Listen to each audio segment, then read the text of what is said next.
From the Smith Radio Studios, it's Carrie and Brian Smith. This is Smith Radio. You can tweet at Smith Radio, SMYTH Radio. And now, your host, Carrie and Brian Smith.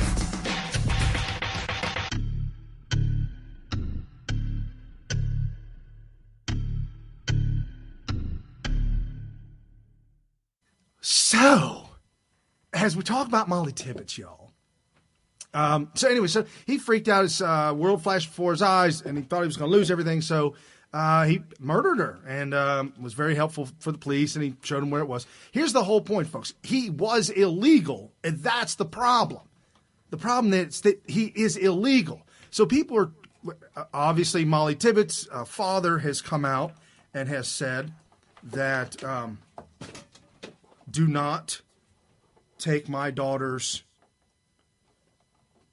life or death, take her death, and use it for a political agenda or political narrative.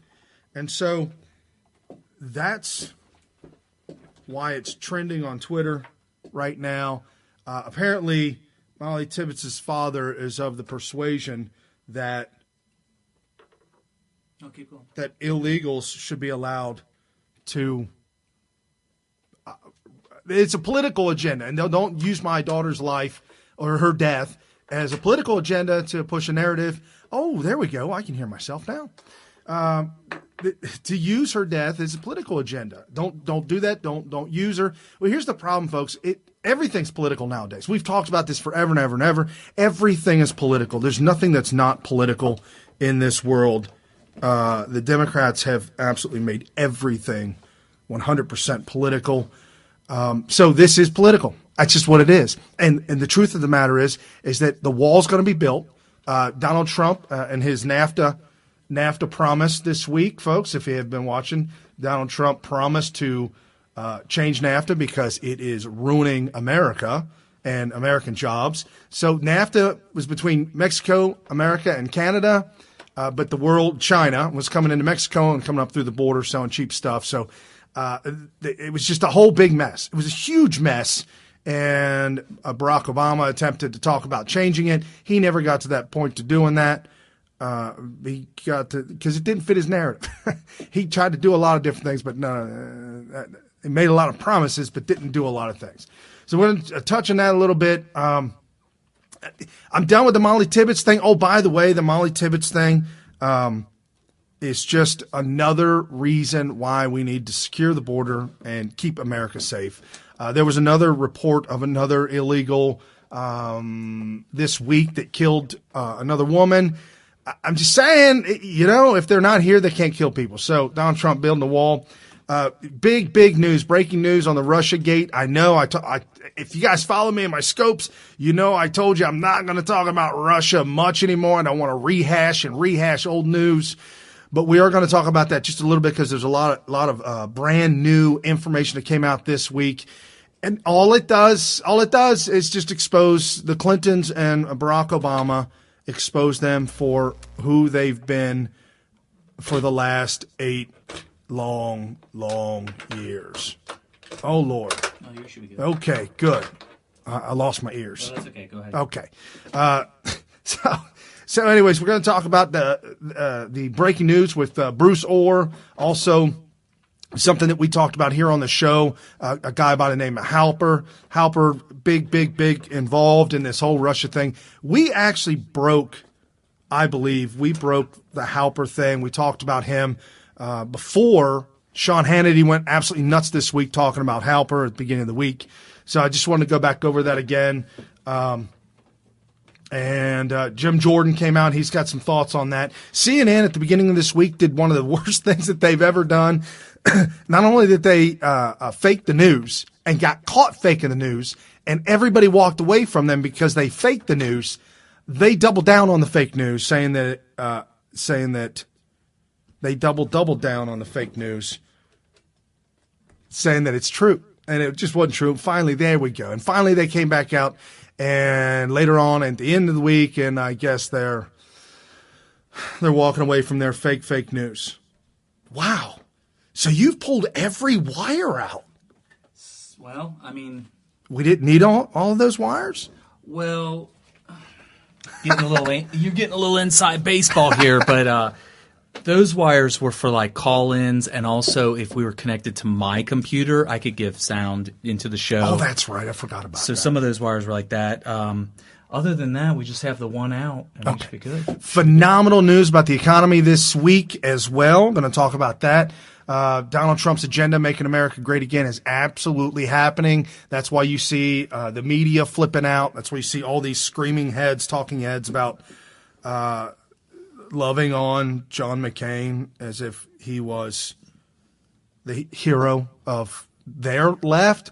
I will say this, though. I lived out in Los Angeles when Ronald Reagan passed away, and I will say this. It was quite amazing how some of the liberals took his death as if, like, you know how they take Abraham Lincoln and they try to mesh Abraham Lincoln and Barack Obama together. Well, the Democrats try to come together. Well, Reagan's dead, so he can't defend himself. He can't talk back to us.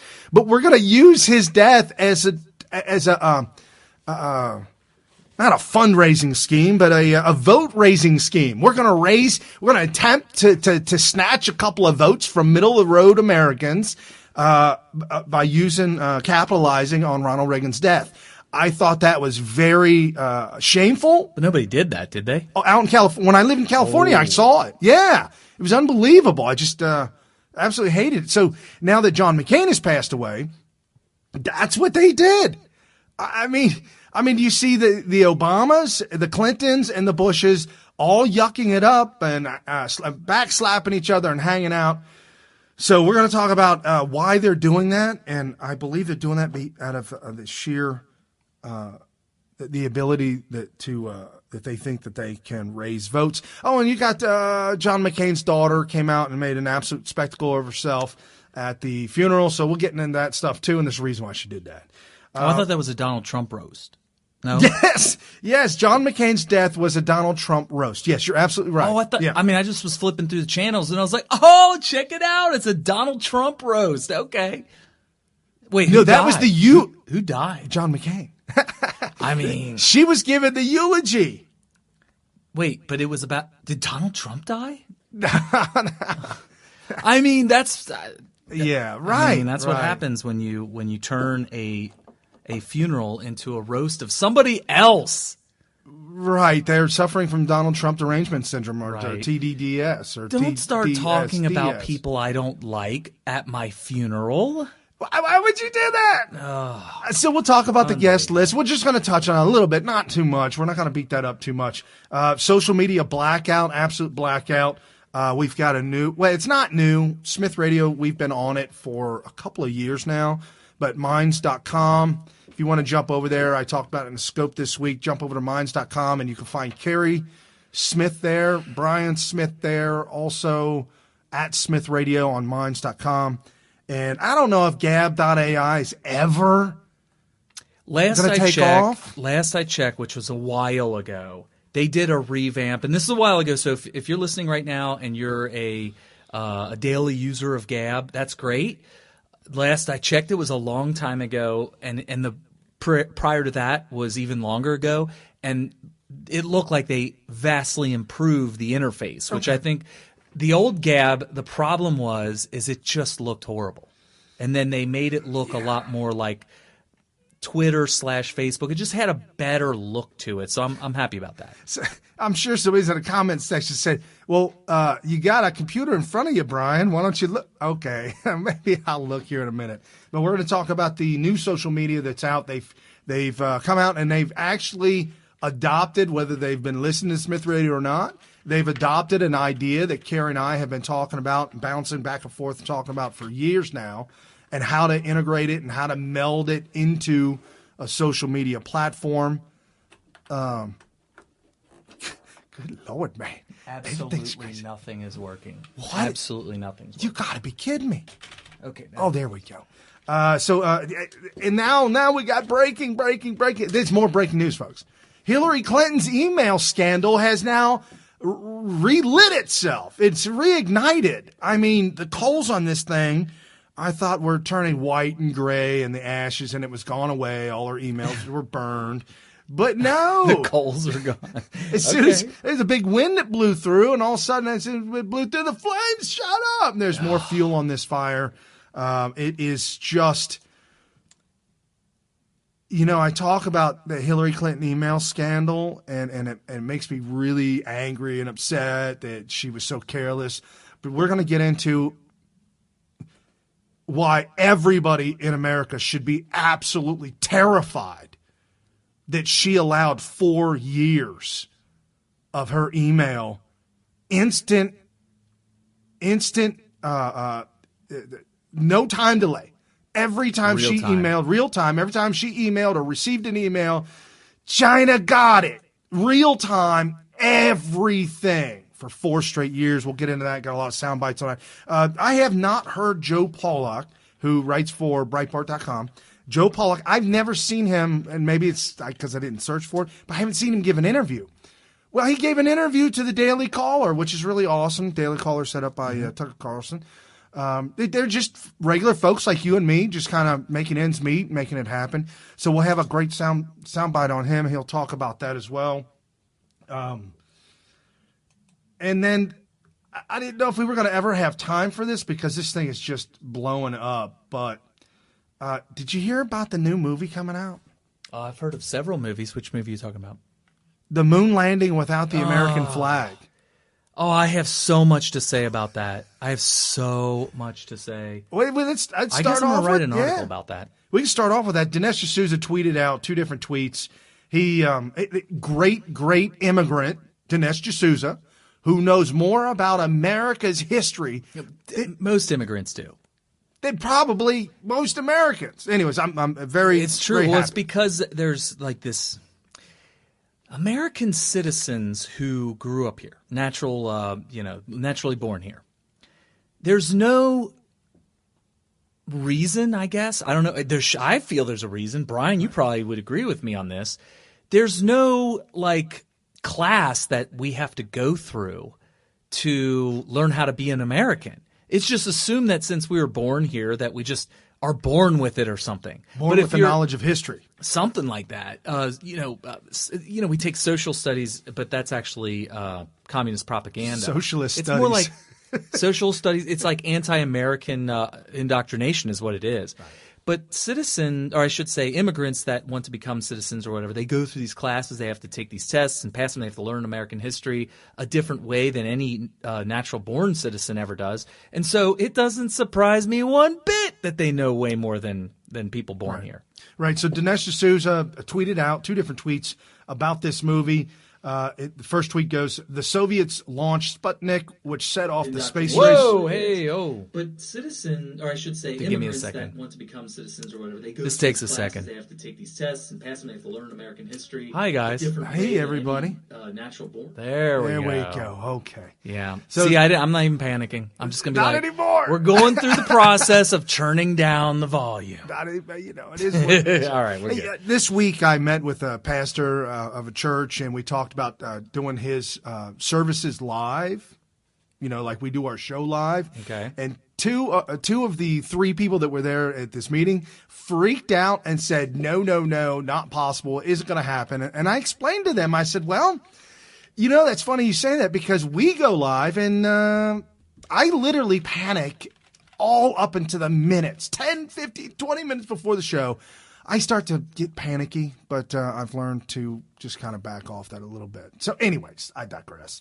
Dinesh D'Souza, the new movie coming out that omits the American flag being planted on the moon, tweeted out, said, the Soviets launched Sputnik, which set off the space race. We beat them and got to the moon first.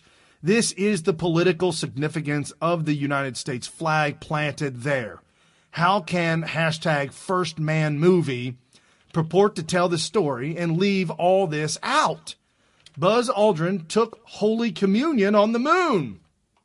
Just another poignant detail that Hollywood chooses to leave out of the movie.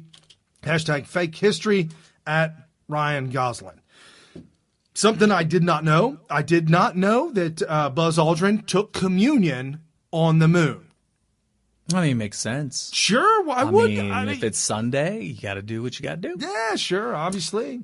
But that's somebody else tweeted out something about the fact, and forgive me for this, but I think the tweet said something to the fact of all 12 people who've walked on the moon are all Americans. Like nobody else has walked on the moon except Americans. Yeah, because the only time we went to the moon, like we have all these space missions over the decades, all kinds of crazy stuff. But as far as manned moon landings where people get out and walk on the moon, yeah, it was done over the course of several years, several missions, and that was it. That was it. So and the whole thing too, why go back to the moon? I don't know. Ain't much up there. Ain't no cheese up there. My take on it is the most realistic. It's the most truthful. And it's going to be depressing to a lot of people because it was depressing to me when I learned it. I mean, I grew up learning all about this whole thing of us going to the moon because my dad, who's an engineer, who loves science, I mean, he is a science freak. And he wanted to instill that on me, which is why, and I took to it, which is why I'm a science freak.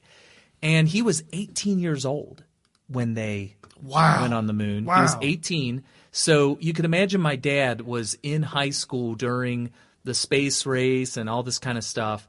And so his entire life has got to be, especially his young life is just consumed with this. And when he had me and I was growing up, he would teach me about it all the time. But he did it through his rose-colored glasses, and it was very similar to the way you see it and hear it and read about it today in pop culture.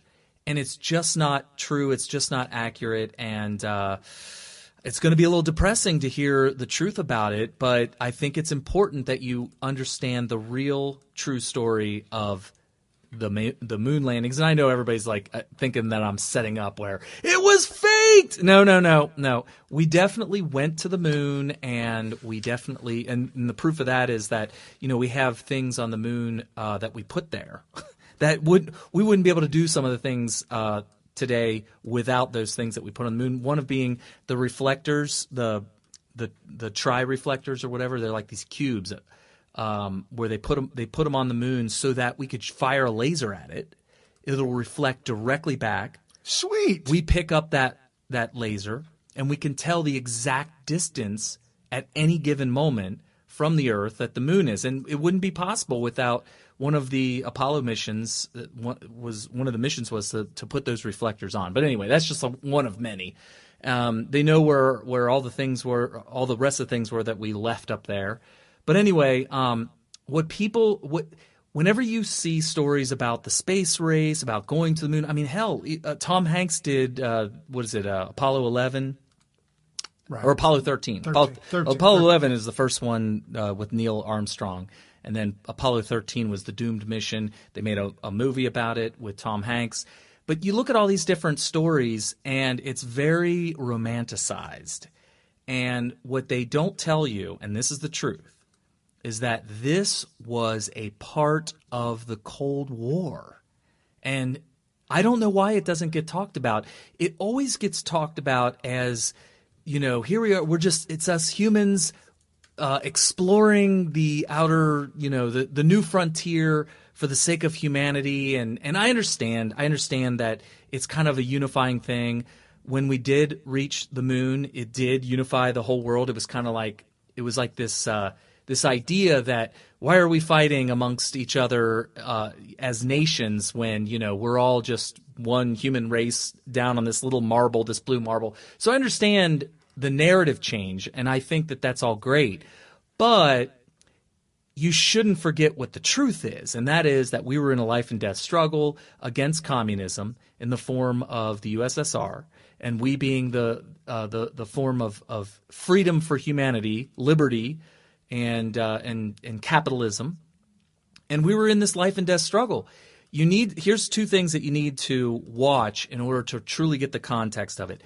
The BBC made a 25-part series documentary about the Cold War. Every single episode is available for free on YouTube. I highly recommend you watch all 25 of them. Each of them are an hour long. So we're talking 25 hours worth of documentary. And if you're into that kind of thing like I was, you'll binge watch the whole thing. And you'll be excited and riveted, and you're going to learn so much about it. However, one of the episodes is about the space race. And so right there, the BBC knew that that this was an important part of the Cold War, and we need to talk about it. So they did a whole entire episode on it. The other thing that you need to see, there's a documentary called, I think it was Sputnik Mania is the name of it. I'll have to look that up to make sure, but I think it's Sputnik Mania. And that was an eye-opener. I never knew what the world was like back then, because it was long before I was born, when the Russians sent up Sputnik. It caused worldwide panic, total, complete panic. And it caused America, the government, to get serious. Everybody, actually. It was the government, the citizens, everybody was so freaked out. They believed that with Russia putting up a satellite into orbit that goes over the top of America every 90 minutes, Sputnik would go over the top of America, that they were scared to death that they would be able to launch nukes from a space station or even from Sputnik. They didn't know anything about this satellite. For all they knew, they could drop a nuke from this satellite right on America at any given 90-minute orbit. So people were panicking. They were looking up into space at night and trying to see if they can get a glimpse of it, which you could at certain times of the night because of the way the sun would reflect off of it in the early evening or the late morning before the sun comes up. If the sun hits it just right, you could see it going overhead, and you can actually see satellites today. Go outside at night and make sure it's either early evening or late morning when the sun is not too far from the horizon, but still dark out. And you'll catch glimpses of reflections off of satellites going overhead, and it's kind of interesting. But that caused a lot of mass panic. People were totally panicking back then. You got to watch that documentary. It really puts you in the time. And so what we end up with is JFK announcing that we're going to put together a space program that's going to get us to the moon in this decade, and the rest is history. And so this idea that we should take the flag out of the moon landings, I see where you're going with this, and I know what you are trying to do, but it's just not a very accurate reflection of what the space race was all about. It was part of the Cold War, flat out. Okay, folks, so I'm on Gab.ai. Oh, you checking it out? And it does look pretty neat. It's better now. Better. Apparently, my account, Brian P. Smith on Gab.ai. Oh, we got a frozen video. How'd that happen? Didn't exist. Oh, it's probably because you're messing around on Gab. Yeah.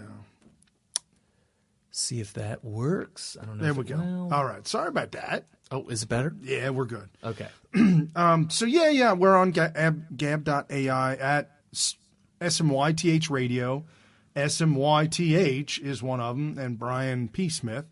And I think you got one as Carrie, right? Oh, yeah, I'm on there somewhere. Sure. It's either Carrie Smith or Smith Radio. Oh, I think we're unfreezing. Good. I have a really big delay, as you heard a minute ago. 24 seconds.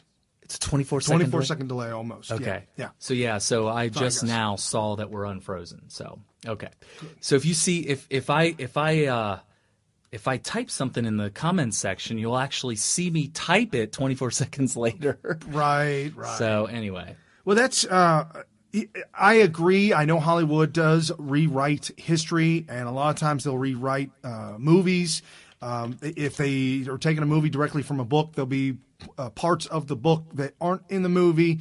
I watched Lord of the Flies to pass an exam in high school. Because that movie was popular at the time, and it was made from a book that I did not read. And it was playing at the movie theater, so I drove myself to the movie theater, watched the movie. Passed test? I got the highest grade in the test, and I missed one question. Because it was something that was not in the movie that's in the book. In the book, there's a pilot that parachutes out of an airplane. Okay.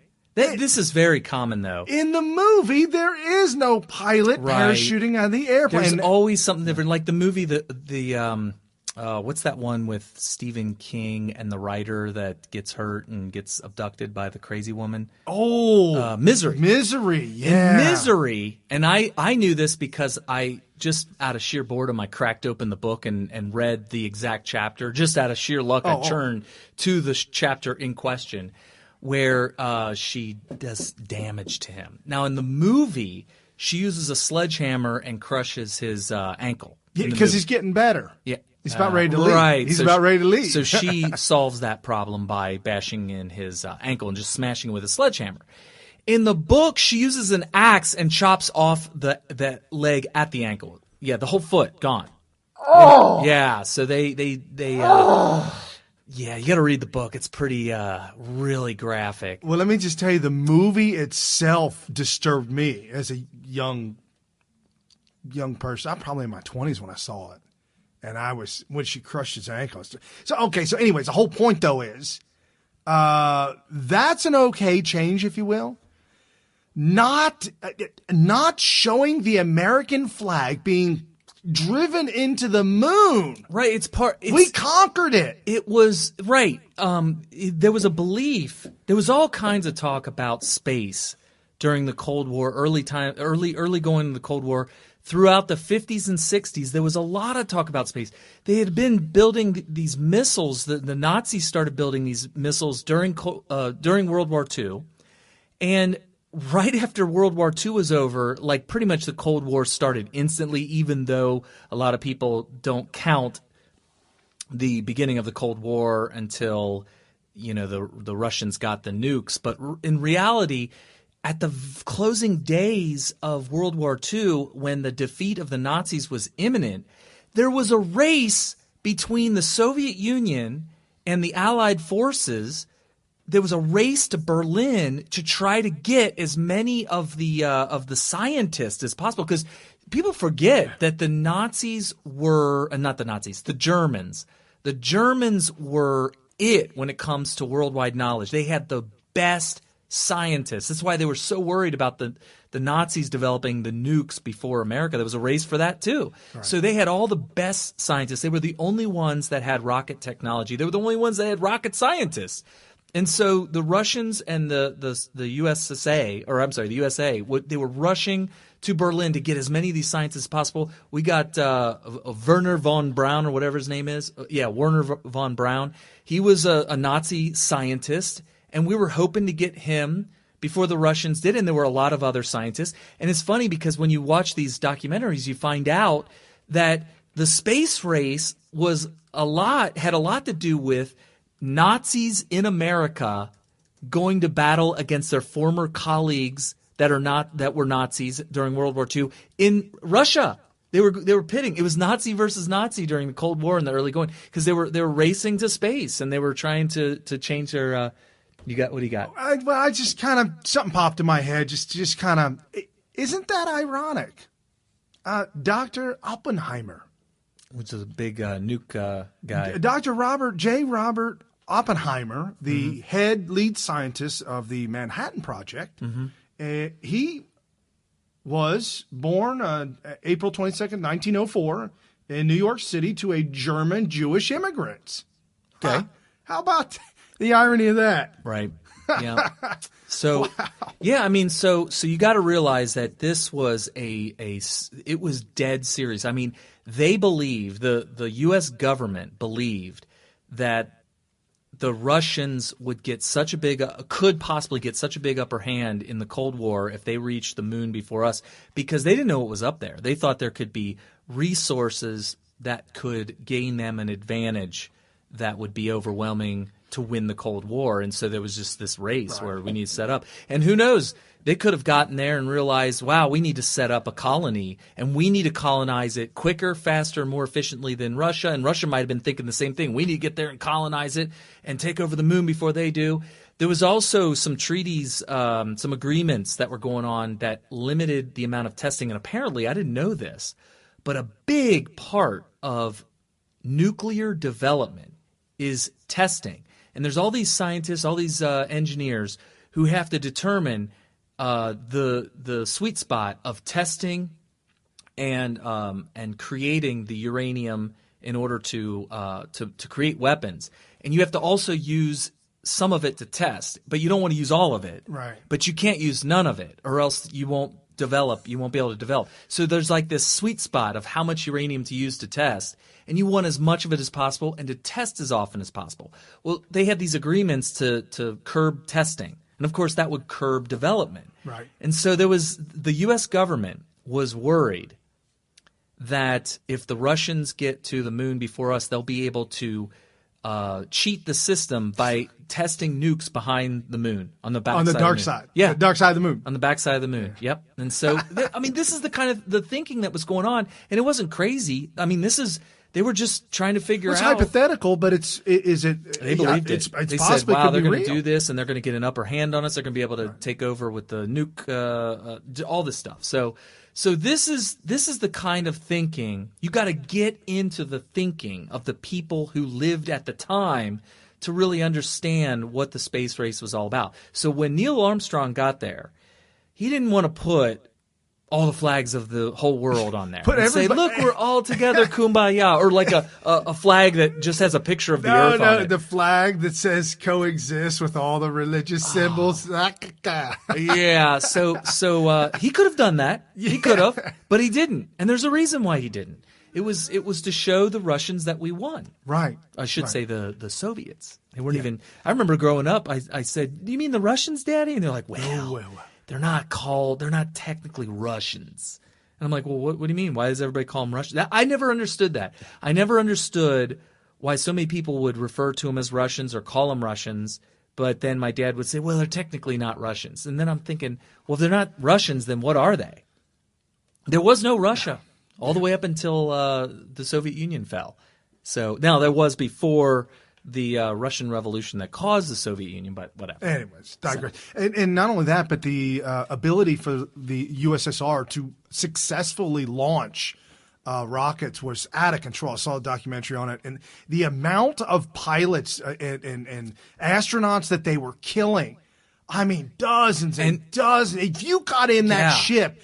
Guaranteed, if you got a ticket to ride, like a suicide mission. Mission. If you got a ticket to ride and you were in Russia, you were mandated by the government to do it. Yeah.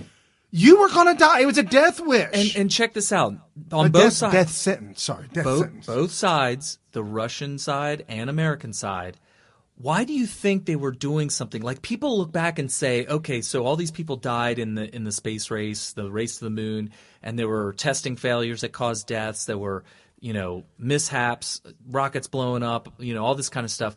Why were they doing this? Why were they taking the risks? A lot of people falsely believe, well, that was a different time back then where, the safety wasn't there and people took more risks than they do today. No, they thought that this was a life and death race. They thought that their way of life, their country and everything could be defeated in the Cold War if they didn't get there before the other side. This is why they were taking these life-threatening risks. And when they did die, it was kind of like, it was like a full military burial and all this kind of stuff. I mean, it was just like serving any other war. So the idea that they would try to change history by not using the American flag. And so as you can see, I have a different take. I don't look at it as a lack of patriotism to not show or I should say, I'm not. My argument is, hey, we should be patriotic and show the American flag. And how dare they be unpatriotic by not showing the American flag? No, I just think it's a historical inaccuracy to the point of being a revisionist historian. Well, yeah, I mean, if you're going to make a movie and leave something so critical out, I mean, you're doing it on purpose. You're doing it to rewrite history, and that's what Hollywood elitists do. I wonder if the directors, and I should say the people that make these decisions, even know themselves. They may have bought into this romanticized narrative of us going into space because we just love to explore. We want humanity to progress, and in order to progress, we need to find that next frontier, and we need to really do a lot of research in order to get there. And by the way, you know why we don't go back to the moon, and why there's been a stall in the space race? Do you know why? Do you know why? I mean, this is going to totally wrap up my entire point.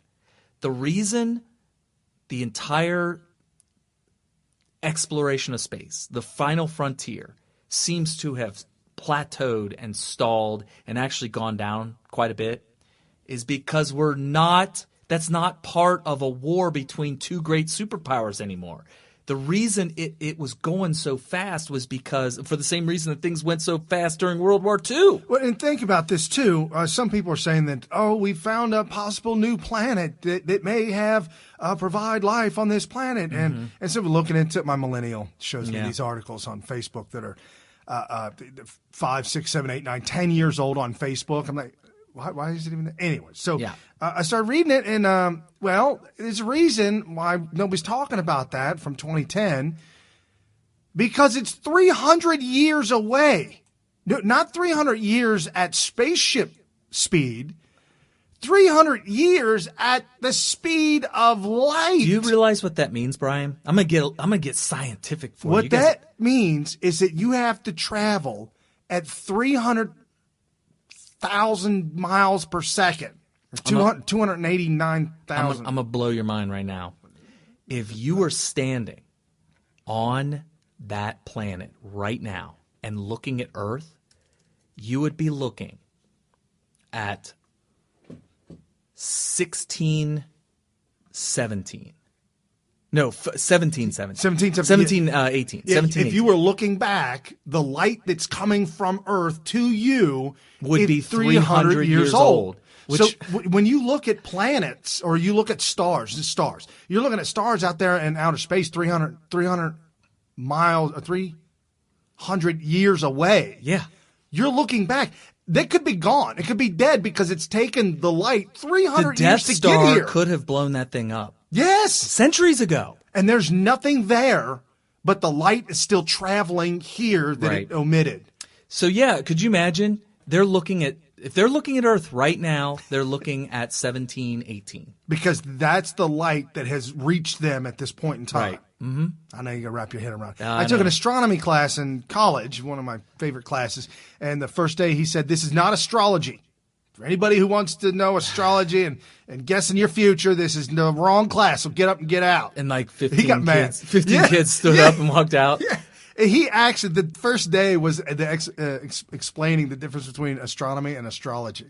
For a day? It takes them a whole day to do that? A class. One class. Well, you know the class only an hour and 15 minutes or whatever. Unbelievable. So anyway, I was right. It was 299,792. And this is just a planet that could possibly support life. Yeah, I'm sorry. That's meters. That miles, 186,000 miles per second. 186,000 miles per second.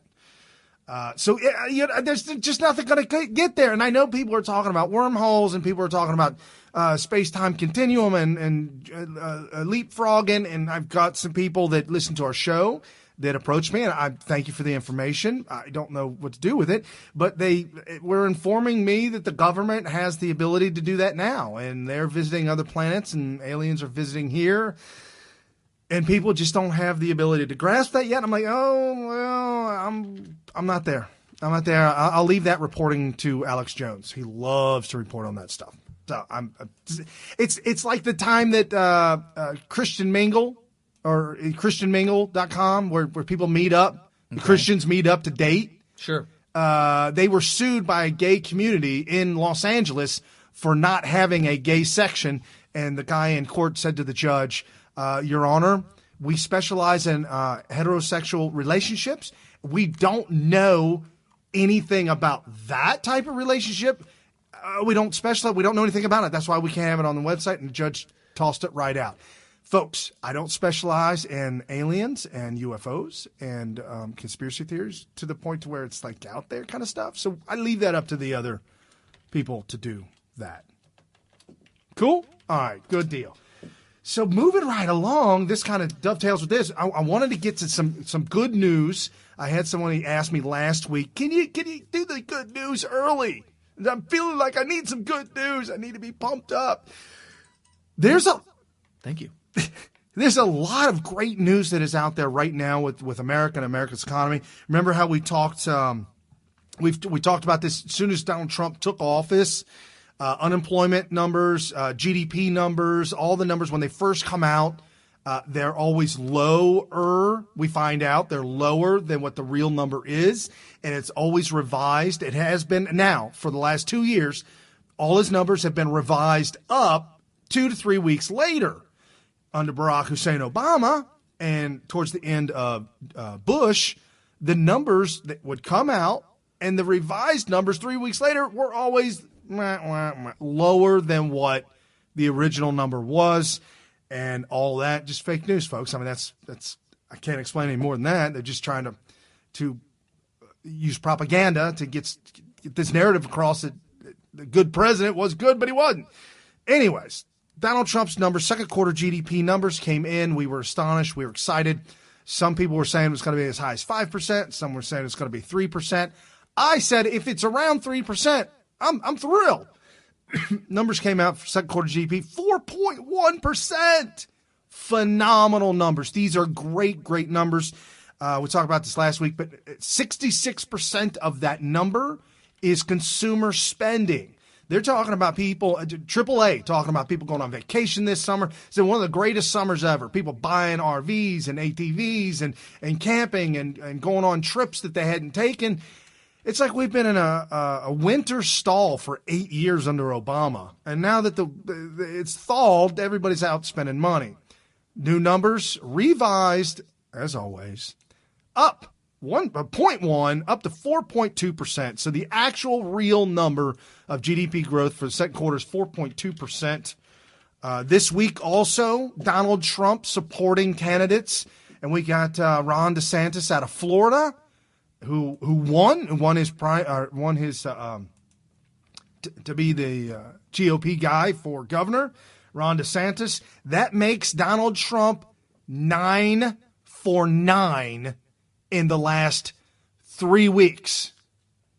3 weeks, Donald Trump. I thought it was 8 for 9. That was the last 3 months, counting. Oh, wow. We're counting the guy Roy Moore out in Alabama. Oh, right. That's over and done with. Not only that, but the guy who took over for Roy Moore, he's actually down with Trump now. Well, I mean, not down with Trump, but he voted for Trump's tax cuts, and it looks like he's going to give thumbs up on Kavanaugh. So we'll see. All right. Anyways, whatever. So in the last 3 weeks, Donald Trump's 9 for 9 with Ron DeSantis, which we are really excited about. Ron DeSantis, a good all-American Tea Party kind of guy.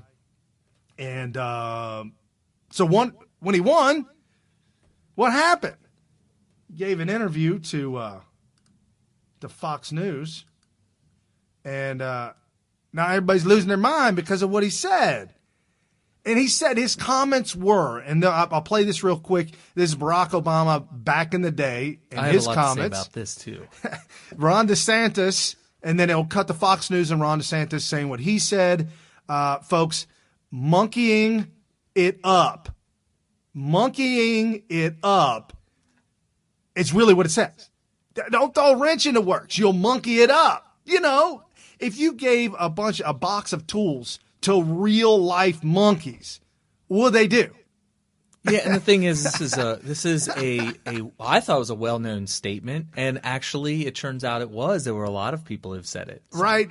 Mark Dice tweeted out to Amazon.com a picture of a book that's still available that's racist, needs to be removed. 3 monkeys jumping on the bed. Okay. That's the book and needs to be removed. That's a joke. Anyways, folks, so here's Barack Obama talking about monkeying it up back in the day. It's not as if it's just Republicans who have monkeyed around with elections in the past. Sometimes Democrats have too. It's not as if it's just Republicans who have monkeyed around with elections in the past. Sometimes Democrats have too. I heard it right away, and I didn't hear it any other way than the way I heard it, which was racist, planned, prepared, and really ugly. The last thing we need to do is to monkey this up by trying to embrace a socialist agenda with huge tax increases and bankrupting the state. That is not going to work. That's not going to be good for Florida. So I'm going to fight for what I believe in, because I think I'm the guy who can really lead Florida in a good direction. It's because it's how white folks talk about black men who are successful. is not a dog whistle. When you say monkey in reference to an African American, he might as well have just said the N-word. DeSantis needs to immediately apologize and or drop out of the race. I'm going to be very, very clear about that. This is absolutely racist. It's very clear that Mr. DeSantis is taking a page directly from the campaign manual of Donald Trump. This by the D.C. caller, in case you didn't see that, but the one gentleman said that that this is clearly racist and that Ron DeSantis needs to resign. See, folks, I'll get Carrie's take. Of course he needs to resign. I'll get Carrie's take on this, and as soon as Carrie's take is done, I'll explain to you why the background, what the real reason and the background is, and it actually has to do with the Democrat candidate. The background of the saying? Or the background? No. Why they're coming out all hardcore telling him he needs to quit? Oh, right. Of course he needs to quit. Yes, right. That's exactly what he needs to do. Because they can't win. So, yeah, I mean, okay, so monkeying around, monkey wrench, or throw a monkey wrench in the program, or monkey it up, whatever it is. We've all heard this phrase, and we've heard black people say it. We've heard because we just heard Obama say it. Because it's not a racist term, and it's been used for many years in very benign ways. People call kids monkeys. Look at him. Look at the kids. Well, I want to stick specifically because now there's a difference between saying that somebody could monkey it up, or you people are monkeying around, and calling somebody or referring like we saw Roseanne Barr. And she did it I thought was much less severe than somebody like a Howard Cosell, who said, "Look at that guy; he's running around like a monkey." But he's running around like a monkey now. But he meant it. Oh, we know what he meant. He was not being racist. No. When you compare somebody to a monkey because of the way that they're able to perform in sports or whatever. And then in the case of Roseanne, when you compare somebody to a monkey because of the way they look. Now, by the way, she didn't know that Valerie Jarrett was a person of color. She isn't. Well, she's Iranian. Well, that they consider that a person of color. Iranian, they consider it. Now, I didn't know. I'm trying to go to a colorblind. We're all brown. Okay. I'm just a very light brown. Okay. This camera does a good job of whitening you up. Yes. I'm not this white in real life. Ken Ham is down here in Kentucky, right across the river, actually. He's this religious leader who owns and runs the Creation Museum. He had a great video a couple weeks ago that says he held a white sheet of paper up to his face and said, "This is white. Do I look white?" And then he said, you could do this with a black person and put a black piece of paper up against their skin or up against their face and say, does this person look black? There is no white and black. We're all just these different shades of brown or whatever, and it just goes across this whole spectrum. But nobody's all the way black and nobody's all the way white. So I actually subscribe to that way of thinking, actually. But anyway, in the case of Valerie Jarrett and Roseanne, she didn't know that she was a person of color. But there is a female in the movie Planet of the Apes that just so happens to kind of resemble her a little bit. And by the way, the people that played the characters in Planet of the Apes were white, and they also had light skin in the movie. So the idea that this has some sort of racial connotation is a stretch. However, somebody did point out that Planet of the Apes, if you take it in a literal context, Roseanne Barr could have been saying that Valerie Jarrett was a phenomenally superior intellectual individual. I forgot about that because the movie, the plot. The plot, the monkeys were super geniuses. Not monkeys, apes. Oh, apes. Yeah. Well, okay, you're right, apes. Planet of the Apes. Super geniuses. By the way, did you know human beings were apes? What? According to science. No, seriously, human beings are part of the great ape family.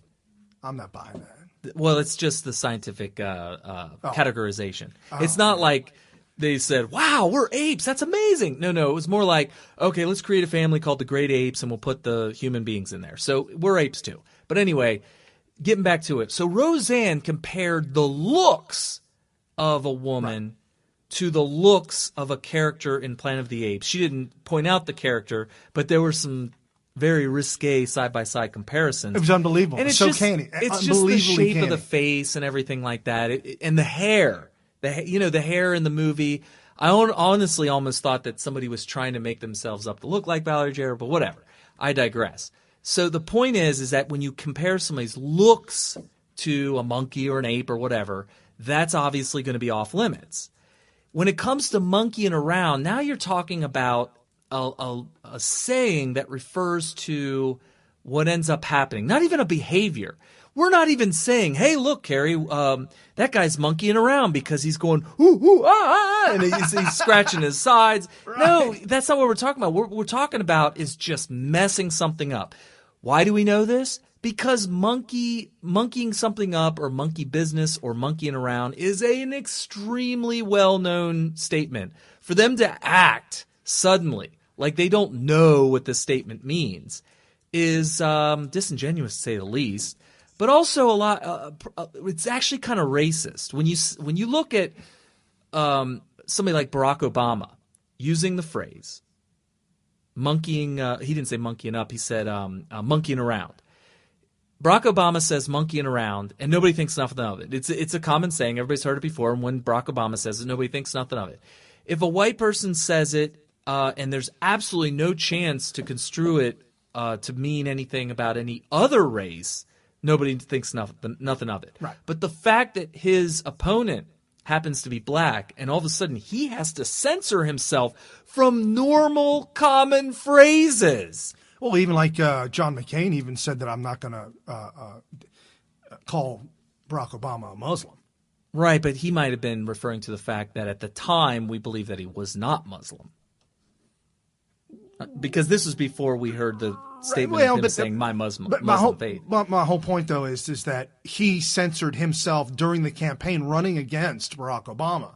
And we find out later on afterwards that Sarah Palin said that they put the kibosh on her and she couldn't speak. Totally, they sabotaged her. You got to censor yourself. You got to censor yourself now that you're going up against someone of darker color. And when you really stop and think about it, why are we censoring ourselves? Because we are now going up against somebody of color, and we happen to be white. Now, if I was not white and I was going up against somebody else that was not white, then of course these statements don't come into play. But there's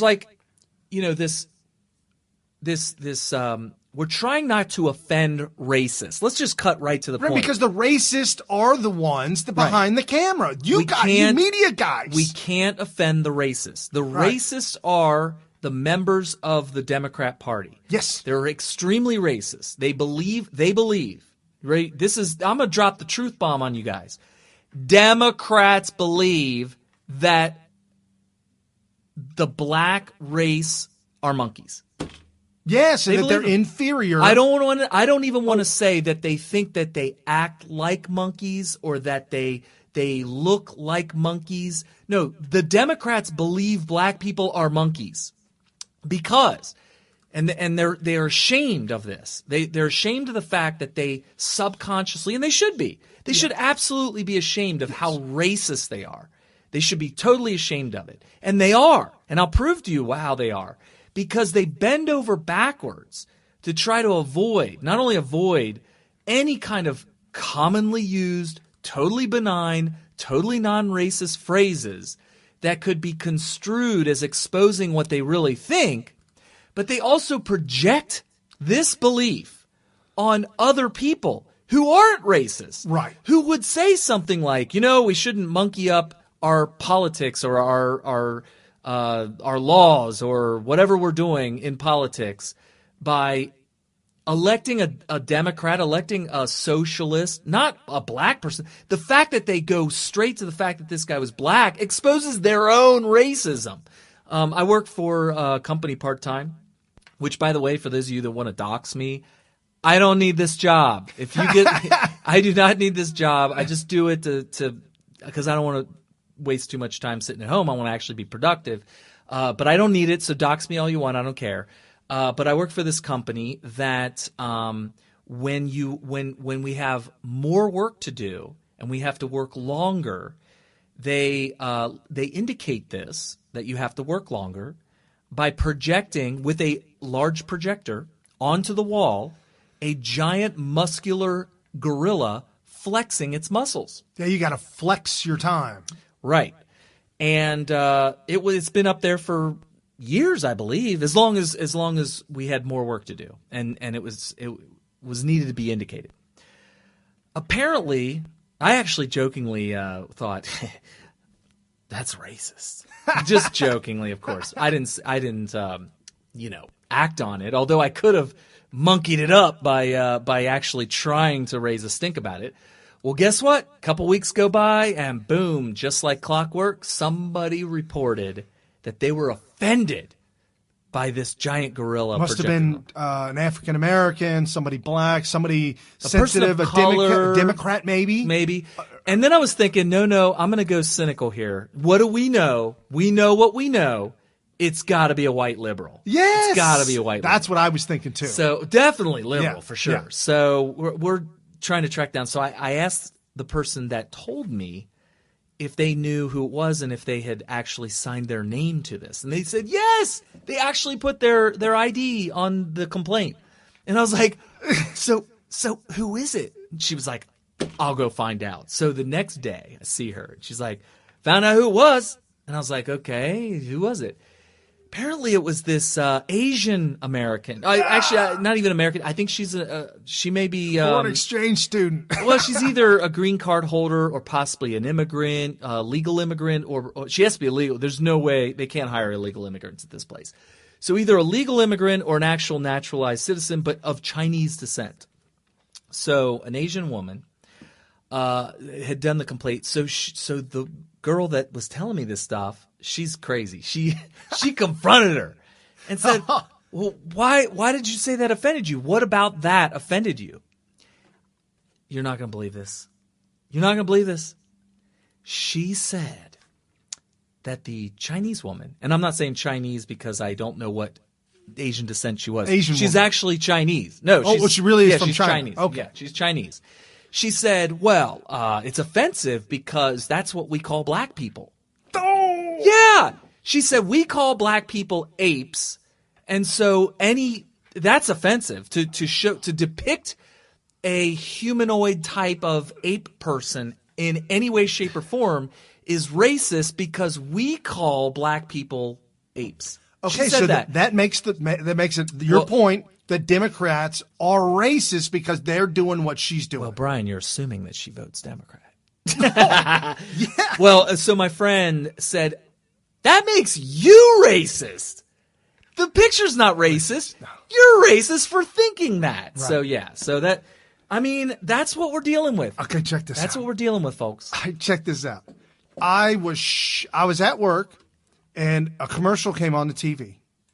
The flat screen, big old giant flat screen. We're not allowed to watch Fox News anymore.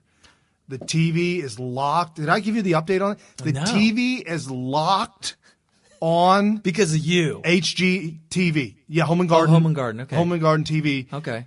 Because I triggered multiple liberals watching Fox News. Okay. So anyway, so commercial came on, and I knee-jerked. I'm like, what? What? Is that for real? But I laughed. I nudged my millennial. I said, you get that, man? And he's like, no, what? What was it? What? It was a commercial, right? It was a commercial. Okay. I have since then, the commercial's on YouTube. You can download it on YouTube or get it on YouTube. But I have not. I've only seen it aired once. And you're like, Brian, well, what do they air? They air, the same company airs the same commercial, but with different people in it. Okay. Here's the commercial. All right. Search for a really strong glue that's clear. Sorry, I didn't get that. Clear glue. Clear Gorilla Glue. Of course. Gorilla Glue strength in a crystal clear formula for the toughest it's so jobs on sad planet that okay, so that seems totally normal to me. Totally benign, but no big deal. But knowing what liberals do and say and think and believe, I can't help but laugh because I know what they're going to think and say and do. I thought, I was like, oh man, this is going to trigger somebody. But you know what, folks? They continue to play this commercial, but with white families in it. And so you're saying that for those of you who are audio only, It was a black man and a black woman who looked like they were married in a house, they were like they're fixing something. The home Something setting, broke. Home setting, and so now they play that commercial all the time though, but with a white couple.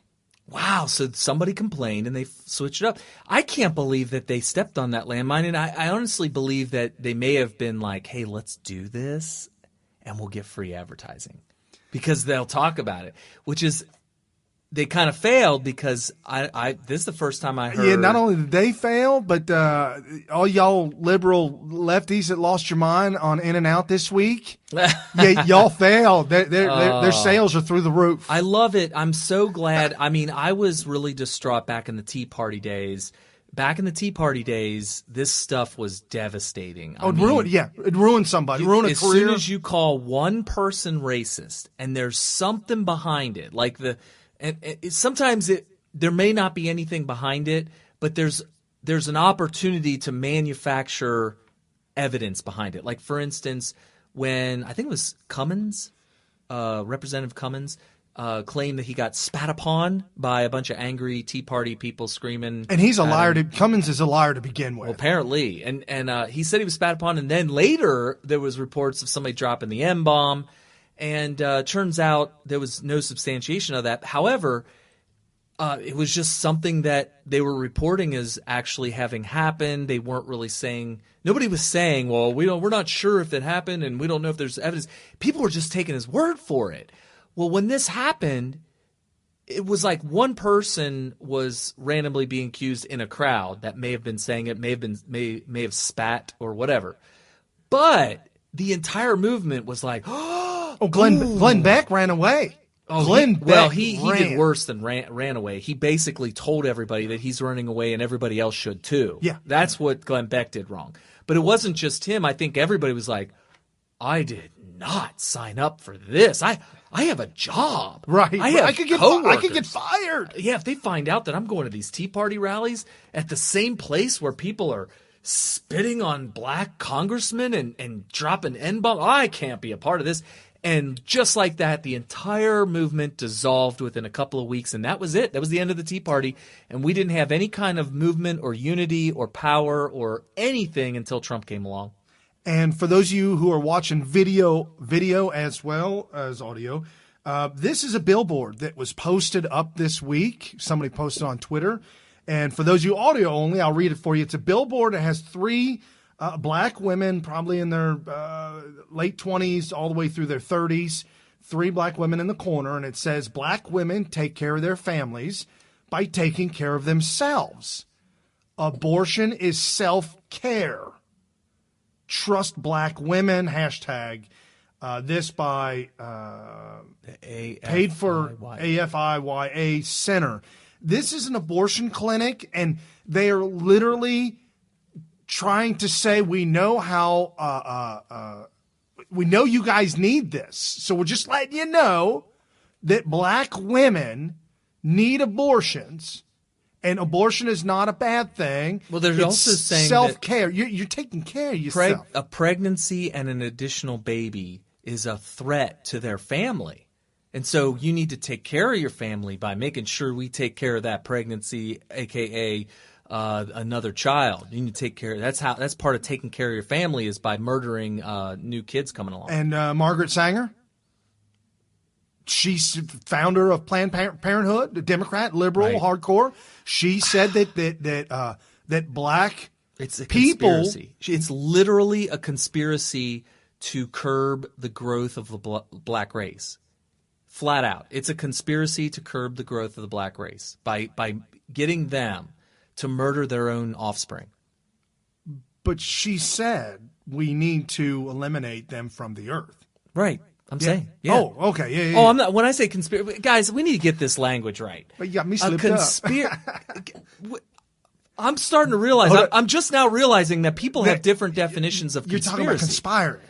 Yeah. Well, when you hear the word, "Oh, that's just a conspiracy," that does not mean it's false. Right. Right. And we need to make sure that we point this out. Do not let them take our language away from us. Every single time you hear somebody try to redefine a word, you should fight that back hard. And I'll tell you why. I'll tell you why it's so important that we fight back language thieves. Because we live in a day and age where everything you say is recorded to be able to be played back or read on a tweet, on a post on Facebook, or in a video on YouTube exactly the way it was recorded at the time for eternity. So if we say something like, well, you know, the black race, blah, blah, blah, this, or hey, that person is a black person, whatever, and in the future they say anybody who uses the word black to refer to a person is racist. Right. Then all of a sudden, 20 years from now, we're going to be branded as racist. It's like everybody thinks that President Johnson was such a racist because he's on tape in the White House referring to black people as Negroes. Well, that's because back then, that is what they called black people, not in a bad way. Oh, I was told in grade school, back in the 80s in grade school, I distinctly remember our teacher telling us that we are supposed to refer to other black students that were coming into school. They are Negroes. That's what you call that. That's if you want to refer to them, you refer to them I thought as that Negroes. that had already been antiquated by then. Early, I'd say 82, 3, 4, somewhere right around in there. Yeah, I don't remember if we were instructed because I was in an integrated school. I think it was. We're talking about Cheviot School, right? Whoa! Well, it's whatever. Yeah. So yeah, we are. Yeah, we both went to that school, and I mean, you're not going to get doxxed because when you were in first grade, they know what elementary school you went to. What are they going to do? Get your transcripts? Get my tranny scripts. Anyway, so we went to an integrated public school, inner city public school. And it wasn't integrated at first. I remember going to the school and it wasn't integrated, and then by about second grade maybe, they integrated it.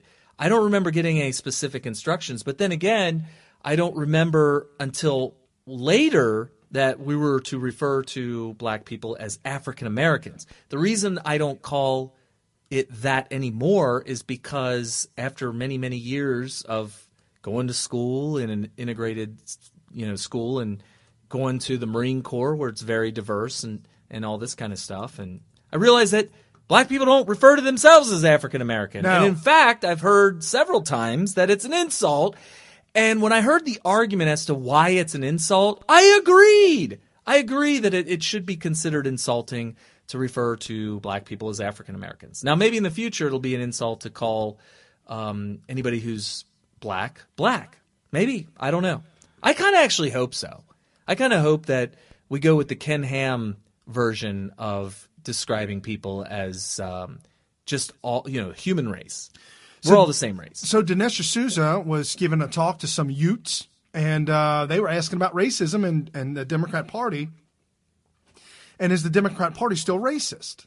Like from back in the slave days. Okay.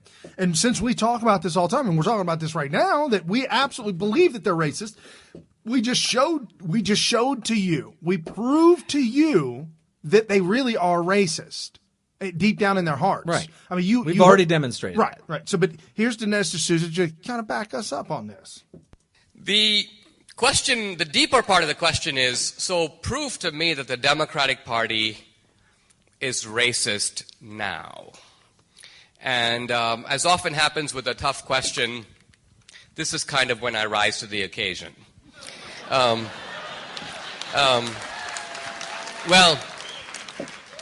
let me just say this. If one goes today to the Democratic-controlled inner city, and we're talking here about some 24 cities entirely dominated by the Democratic Party, there's not a Republican in sight. I argue that we will see in them now all the 5 features of the slave plantation that Kenneth Stamp outlined in his classic work, The Peculiar Institution. In a description of the plantation, Kenneth Stamp identifies 5 things that you would see on a slave plantation. Number 1, broken down, dilapidated, and unsafe housing. Number 2, broken families. You can see this under slavery. There was a confusion of who's the real father, mulattoes running around in the plantation, the family structure in decay. Number 3, a high degree of violence required to hold the place together. police power, whippings, overseers, fences, barbed wire. Number 4, everybody gets a basic provision. You need food, you have health care, they call the doctor. But nobody gets ahead. There's no opportunity. Nobody really advances. The Southerners and the Democrats used to call slavery a school of civilization. And Stamp goes, that's not a school from which anyone ever seemed to graduate. And finally, nihilism and despair. A feeling that there's no future, that this is an intergenerational, ongoing, lasting way of life. Now, all those 5 features can be traced directly to inner city Oakland, inner city Baltimore, many places, Chicago. And like I say, this has been going on since the 60s. The United States has spent trillions of dollars to fix these places. The Democrats have been in charge of fixing it. And yet, many of these places are no better off than they were in 1967. Think about that.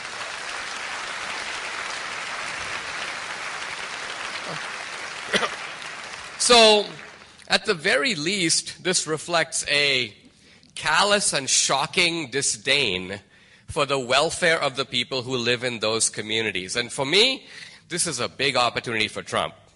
If Trump is able to talk straight to people in our inner cities, and I would add in our barrios and on our native reservations, and show them that there's a way to get up and get off the plantation, this would be a mammoth opportunity for the Republican Party.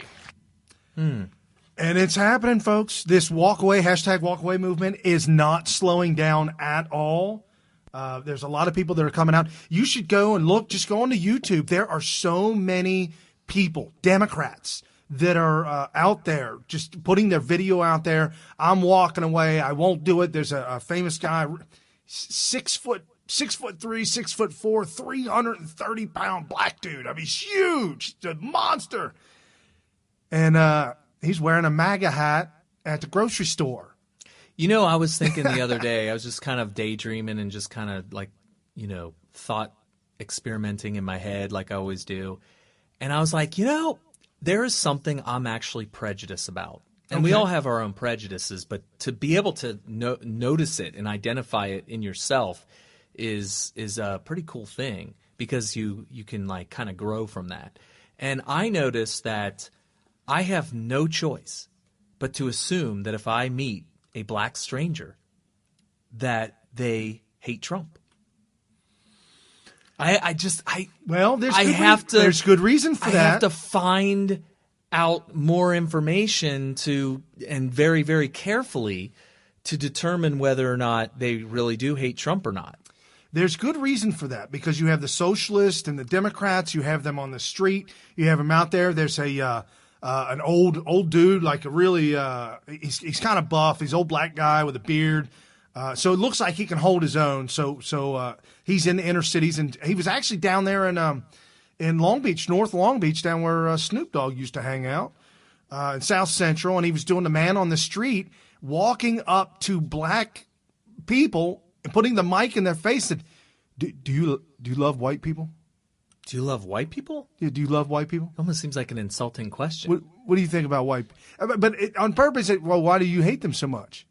Okay. And then he kept, the question would go over and over, and he would just trip them up to the point to where they, like, yeah, I don't know what. No, I guess I don't. They got gaslighted. Yeah, they got gaslighted. Yeah, so this guy's just walking around doing. Man, I binged on these videos yesterday morning. It was just amazing. Videos, huh? Okay, is he the guy with the spoon and the microphone? It might be, because I see a picture on your screen there of the guy. With the beard. Oh, this right here? No, down. Down. Yeah. Well, this is a new one. Okay. This is a new one. You know how, like, this kind of goes hand in hand with what we're talking about. Oh, Kat in Arizona said she assumes that about everyone now. By that, I'm assuming that she means that when you see a stranger, you assume that they don't like Trump. And actually, I agree with you, Kat. Well, but I go the opposite way now. I am going the opposite way that you guys are doing it.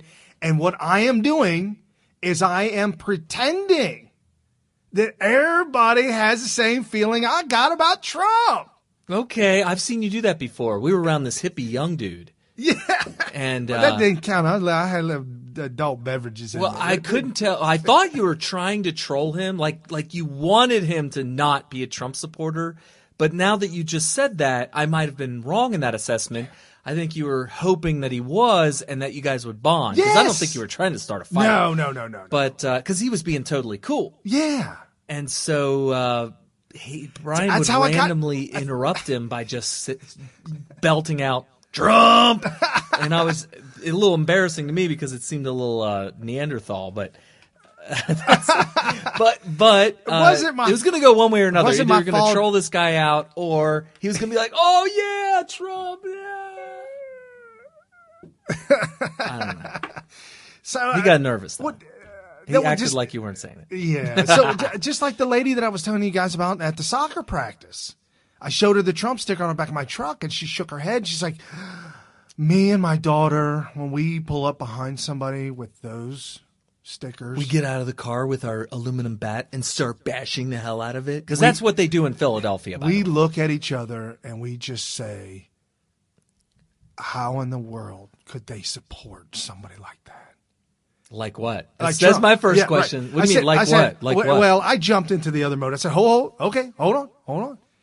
Take all the media out. Take all the talking points out. Take all of it, throw it all away. And then I went down the whole litany of things. Lowest unemployment rate for blacks, for whites, for women, for Hispanics, lowest unemployment rate, period. Stock market, true to roof, so much true to roof that people that are Democrats that have money in the market are loving every minute of it. And on and on and on. I just did all the points. I said, just based on that, how could you not? And she didn't say much after. She's like, well, I am a hardcore socialist. She flat out said it. Socialist? Flat out said socialist. What is wrong with these people?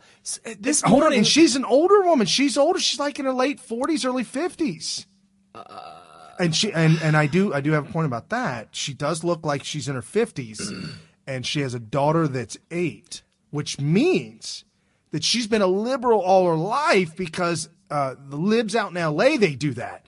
They don't have children until after their career's settled in. Because they feel like they need to do it exactly the way men do, which is have this full-blown – they need to be the breadwinner. Right. They need to bring home the bacon.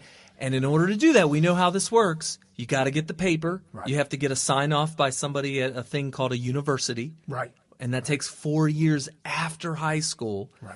Once you get that sign-off, then you got to go to 2 more years because you can't really get much money until you get the sign-off for the 2 more years for your master's. Right. And then once you get to there, you're what, like 26 or 24 to 26 years old. And that's if you got it done on time. Right. And then you got to go to the workforce for a while to get the experience because you still don't get paid. We know somebody in the family that got their master's immediately. They went boom, boom, boom, master's. They're like, I have no idea what I'm doing, but I got 2 sign-offs. I got the bachelor, I got the master. I'm like 23, 24 years old. I got it all. I got the papers. Yeah. And they're like, we'll give you $40,000, whatever. I don't know. It was like really how am I going to pay my bills on it? I can't pay the school bills back. They're like, yeah, but you have no experience. So anyway, the sign-off doesn't work, and employers realize this. And by sign-off, what I'm referring to for those of you in Westwood is a diploma. So anyway, so what happens is you got to get the experience, and that takes 10 years or whatnot. Because by that time, these are getting big bucks. All of a sudden, we're in our mid to late 30s, and the doctors are like, when you hit 30, your odds of ever being able to become pregnant drop to 50%. They drop. And so this idea of doing it the way the men have been doing it for many, many decades and generations and whatnot cause you to end up missing out on having a family, or at least making it much more difficult. And so that's what you're referring to. Yeah, because if you get married, say in your mid-20s, and you start having – you could have 4 or 5 babies by the time you're 33, 30-ish, as a woman, and then it becomes exponentially harder to bear, to carry. My mom started at 16. Yeah. She had 4 kids, and she was in her early 20s. And I'm not kidding either. I'm the second one. She was 20. She was about 20 when she had me, and I'm the second. Yeah. 4 kids in your early 20s. Anywho, well, she did get married. She married the baby daddy. So anyway, Ocasio-Cortez, or Ocasio-Cortez, Alexandria. Ocasio-Cortez. Is it Alejandria? Alejandria. Something like that. Ocasio-Cortez, the socialist that is actually making herself well known around the media. And every time she speaks, though, let her speak. Every time she speaks, it is the dumbest stuff you've ever heard. She has been totally indoctrinated by these schools that we're talking about. And in her defense, when it's not I her was fault. When I was her age, and I came through inner city public school just like all these kids did. When I was her age, I was probably this dumb. So it took me a lot of years to get out of the indoctrination and to learn the truth, be re-educated, because I had been told lies for so long. I've been not only indoctrinated through the inner city public school system, but then it was reinforced by fake news for decades. Yeah, Ronald Reagan talked about fake news back in the 80s. Yeah, so I had to learn the right way, and now I feel I like to think of myself as a wise person now. Alejandria is put in a position of power at an age and a level of understanding of the world that is a little scary. It's right, scary. And they're trying to make it a cool thing to hate Trump. That's their deal. They're trying to make it cool to hate him, thinking that that's how they'll get voters, thinking that's how they'll sway this thing, they'll make it go a different way. We want you want to be cool? Get in with the cool kids. I know we look like bullies, but we're the cool kids, and we hate Trump because that's cool to do. When I was at the New Media Gala, or it was either that one or, because it was in the same location, the Bull Moose Party. It was one of those two. I always get them all mixed up now because it felt like the same night. It was like deja vu all over again. Bull Moose was with me. No, New Gala, the New Gala, New Media Gala was with me. You went to both of them. Okay, so then we went to both of them. Yeah, we went to both of them. You see, even Brian thinks it's the same party. Damn it, there were two different times that we went. But somebody came up to me and said, you have this intimidating look to you. Yeah. And as a guy, that was kind of a compliment. Yes. Yes. So, but of course, I come off when I'm talking to somebody as like a total, nice badass. Guy. No, nice guy. Nice guy. But just, we talked about this before on the show. My sister and I both suffer from a condition called resting bitch face.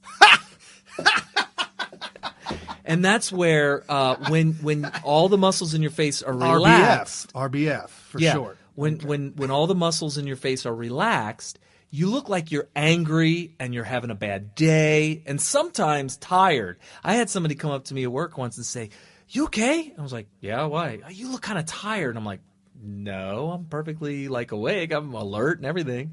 So, but anyway, there's that.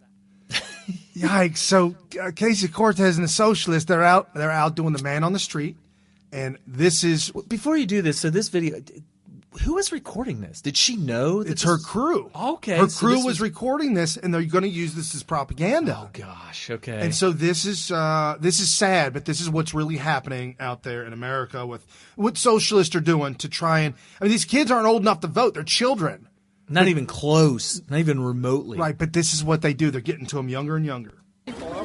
Running for lieutenant governor for the whole state, and I am the Congress. I'm going to be. I'm the Democratic nominee for Congress out here. So I'm going to go to D.C. We're going to be fighting Trump.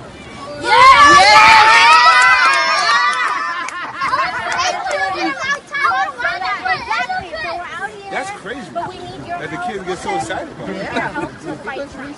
So this is what I need you all to do. Are you trying to take him? I don't like that. I don't like Trump. But in order to think about it, this is what we need to do. When you go back home. Me and my son. Yeah. So when you go home. The name of the program is Team Trivia. Your mom, your dad, your aunt, your grandma, sister, brother, anybody who's over the age of 18 that can vote, first you need to ask your parents to vote. Because if they don't vote, then we can't kick out. Check it out. Okay? Because Trump start acting out. Exactly. He's a politician. Exactly. So here's we're up for election now. Are all of So they're saying he deported Hispanics and deporting people, and she said exactly. For those of you who can't hear very well, she is saying to these kids, go home to your families, and tell them to go vote so we can get Trump out. Okay. I need you all promise. So if you're going to agree, say, yes, I'm going to do it. I'm going to do it. Are you going to tell your parents to vote? Yes. Okay, good. Because I don't like you. Exactly. Me neither. You're supporting all the military. Exactly. So the thing that we need to do is tell your parents to vote for Alexandria in November and Giuliani in September. So what's his name? Giuliani. What's my name? Alexandra. There you go. Thank you. Thank you very much. That's going to be a team trivia. This is sick. This is sick, folks. This is sick. So she is campaigning with a like-minded socialist, Giuliani, who is the guy that is going to be running against our guy Ron DeSantis. And Giuliani, I told you I was going to bring this all the way back around. Why is this race thing so important? Because Democrats are racist, and they believe that they can scare off non-racist regular folks. They can scare us off by calling us racist because they don't want you to see what's behind the curtain. And what is behind the curtain is Giuliani. Where is he at? Oh, come on. What? Oh, don't tell me it's gone. Why would it be gone? I'll look for it. No, it's gone. Oh, what'd you do with it? Here it is. Well, no, that's Duncan Hunter. Okay, so Giuliani has a lot of. He's a mayor in Florida, and he has a lot of. He's got scandal. He's got indictments and scandal in his background having to do with money being bribed and paid off. His brother took tens of thousands of dollars from some businessman in order to influence the mayor, which is his brother.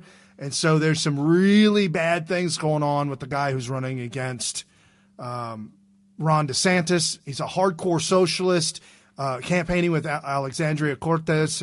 And it's bad, bad, bad. But they don't want you to see it, you know? I mean, these Democrats will get into power, they get into play, and then it's all over with and forget about it. So real quick, just a list of people who said monkeying around. Dick Durbin said it. Jay Carney said it. Josh Earnest said it. Angus King said it. Chuck U. Schumer said it. Clinton press secretary said monkey around. Democrat presidential candidate John Kerry said it was okay to say monkeying around. Former Klansman Robert KKK Byrd, who was a Democrat, used the word monkey around. And Bernie Sanders used the word monkey around. Yeah, it's pretty and actually, common. Mark Levin, the day this thing blew up, I listened to the first part of his show, and he did an audio montage of all the different people who said monkeying around. And since it's just an audio radio program that I was listening to, he actually voiced over the name of the person who was saying it. Because, like, sometimes it was going bam, bam, bam, bam, and I was like, who's that, who's that? He would say it. He was like, that's Bernie Sanders, and that's Obama, and that's, you know. And so it was like this montage that a whole bunch of people saying it, and it's because it's a common phrase. It's not because all these people are racist. It's because it's a common phrase. Right, absolutely. So Duncan Hunter, if you've heard of him before, Republican representative of California, he's running against a hardcore socialist Democrat as well. And you would be shocked as to how they're trying to take his seat to win. They indicted him. So now, I mean, because we know you can indict a ham sandwich. You can indict the mustard that's on the ham sandwich. You're now indicting Duncan Hunter out in California as he's running running for re-election against a Democrat. And he holds a 17-point lead over the Democrat, who's a socialist, and his name is Kampa Niger, and he's got some problems of his own.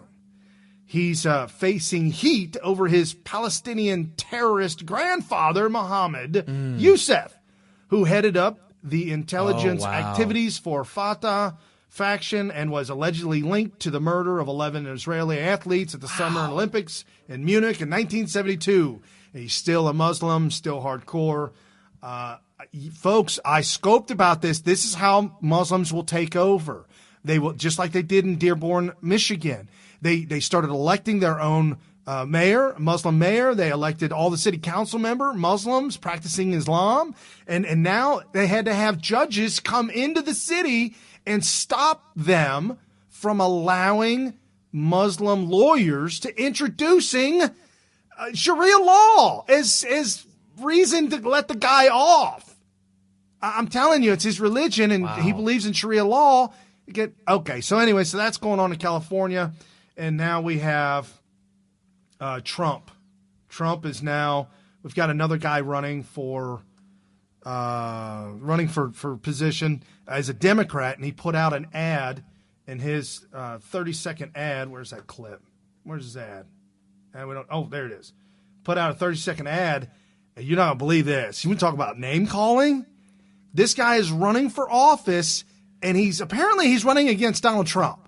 He is? I don't know if isn't that what they're all doing? I guess. They're all running against Trump. Well, and in their defense, Trump comes in, does a rally, and some no-namer that nobody knows who it is suddenly it has Trump there on a stump saying, vote for this guy, and people from all over the country He showed up days before the election and flipped it.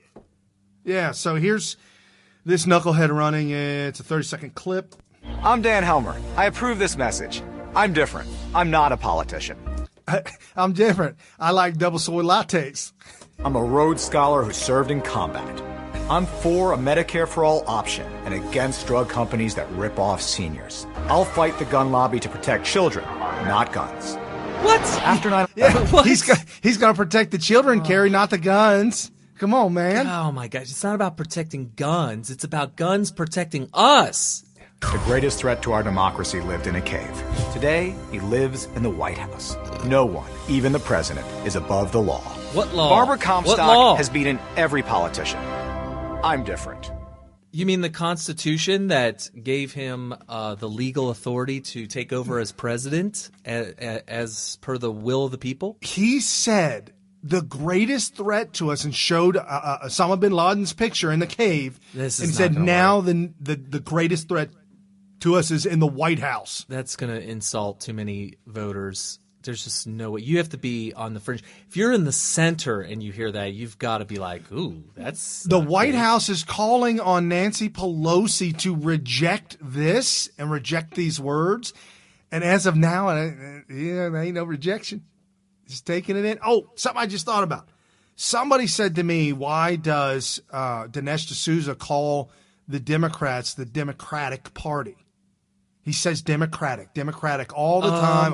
I had this exact conversation with Jamie Dupree. Do you guys remember who Jamie Dupree is? He is kind of that man on the street guy for Sean Hannity. I don't think he's been there for a while, but a long time ago, he would come on all the time on Sean Hannity's show and give you the rundown on a bunch of stuff, and then he would be off. It was like a little segment that he would do.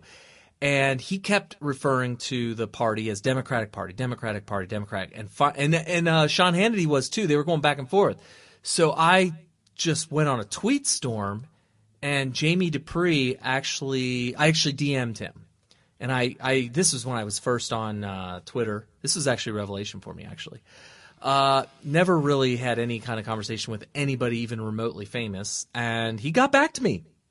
And he said, oh, well, the reason I use the word democratic is because that's the word that they use on their website. That's what I told the person who asked me. I said, I'm just going to go out on a limb here. I believe he does it because that's what they call themselves. And the thing is I refuse to accept that. That's like saying... You're stealing words. Yeah, why don't I call it the Patriotic Party for us? Patriotic Party. Yeah, we're patriotic. We're the Patriotic Party. Well... What if somebody doesn't think we're patriotic? What if the Democrats start calling themselves patriotic? And by the way, some of them are on Twitter. Yeah, they absolutely are. No, and I'm just like, what? So you remember that whole thing with Weinstein in Hollywood? Yeah. It's still going on. He's actually facing some criminal. They're actually trying to block everything and they're trying to defend him. Yeah, well, he's facing two most recent accusers, and facing criminal penalty because it's so soon. It's only been a year ago, And so they're saying that they were assaulted by him within a year or two. So he could be facing criminal prosecution. Because there's no statute of limitations. Yeah. Statute of limitations. I mean, the Pope's dealing with that right now, and I don't even get into that, folks, but that thing's out of control. But right now, Andrew Cuomo, the brother of what's his name? Chris Cuomo on CNN, who's an absolute liar, propagandist liar, huge liar. So his brother, governor of New York, Andrew Cuomo, received $25,000 donation from Weinstein's law firm before he halted the sexual assault case. Imagine that. Imagine that. He's got to get in trouble for this. At least political trouble. I don't know. We'll see what we'll see what happens. It's unbelievable. I mean, what they're doing. that fits the very description of what the word corruption means. Right. It's where you're not doing things right or moral or legal because you're getting paid under the table. So, I mean, this is what corruption is. Right. So to end this on a good note, or a happy note, if you will, Fox News is on the beat, if you will. Fox News is on the beat at a Trump rally. You don't see CNN, MSNBC doing this much anymore. They did in the beginning. They would try and single out somebody black at a Trump rally, but it started to fail on them over and over and over again because, well, first off, you're at a Trump rally. And whatever your color is, you're there to see Trump. Mm-hmm. So anyway, so Fox News on the beat at a Trump rally, and they run into a gentleman on the street. Here, of course, this is a big state for that. And I tell you, talk about the economy. I know you don't have time to spend too much here. I just met this guy real quick. Okay, they're showing a Trump tweet. Trump tweeted out, "We'll be going to Evansville, Indiana tonight for a big crowd rally with Mike Braun, a very successful businessman who is campaigning to be Indiana's next U.S. Senator. He is strong on crime and borders, Second Amendment, and loves our military and our vets. We'll be big tonight." That happened this week. Tony Hughes, you say the economy's so much better than it was under President. Now, he's got a black guy in front of him in the crowd with a MAGA hat on, and he's talking to him about the economy. Well, I can tell you right now, I sold jobs when Obama was in office, and I sell jobs when Trump is in office. It's night and day. I couldn't go out in rural communities and get a job when Obama was president. I can't keep up with the jobs now that Trump is in office. I'm going to leave you with a shot of Tony's socks. Take a look. Say Trump. Big Trump supporter. A lot of them here. Stuart. Yeah, that is something else again. That crowd is enthusiastic. That's for sure. Thanks, Jeff. We'll be back to you later. So these jobs, a guy in Evansville, Indiana, said he sells jobs. Apparently it's a recruiter, or a headhunter, if you will. And he couldn't get the job. They just were no jobs to be had. And now he says he can't even keep up with the jobs. So it's like night and day. And I'm getting blowed up. Folks, if you've been following us for a while now, you know that I've gone through a couple of jobs in the past year or two.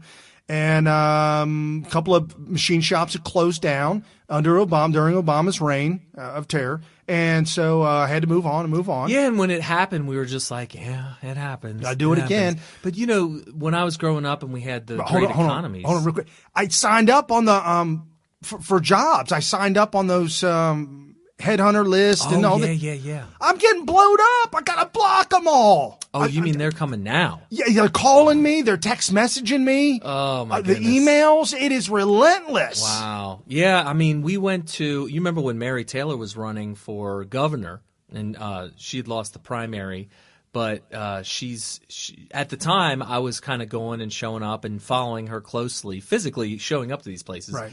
And there were people saying – and this was recently, and she's like talking about jobs and how she's going to continue and she's going to support Trump's agenda and all this kind of stuff. And there were guys in the audience that were like, I mean, I've got friends that are running shops around here that are looking for people for $20 an hour, and they can't fill these jobs. They can't find anybody to fill a $20 an hour job.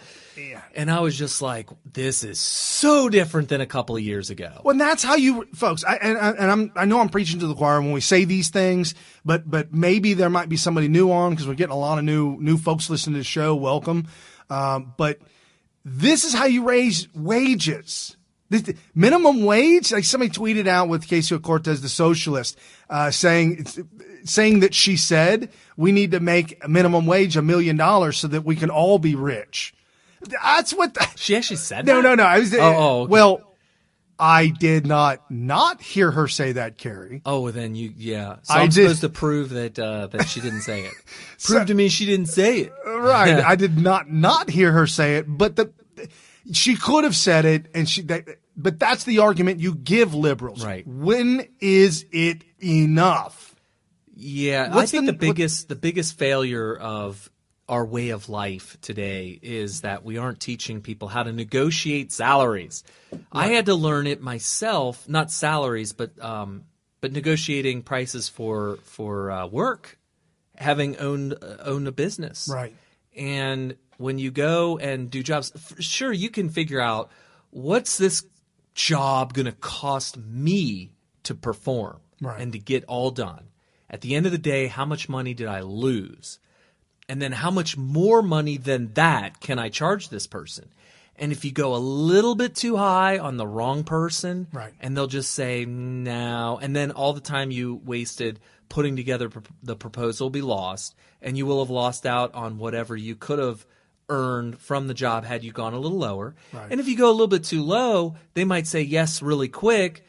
It ends up kind of being a win-win because you were hoping to get that money, and now you will because you got hired. You might be taking a risk because if anything goes wrong, it might cost more money. But then they're happy because they're getting it for a price that they are happy with, apparently, because that's why they hired you. So you end up learning from trial and error. Remember the guy I was telling you about that did the air conditioner and my heater? And he told me a price, and I was like, so when can you start? And he did it, and I was asking you, this is still in business. Maybe. I mean, whatever. Because I'd like to hire him.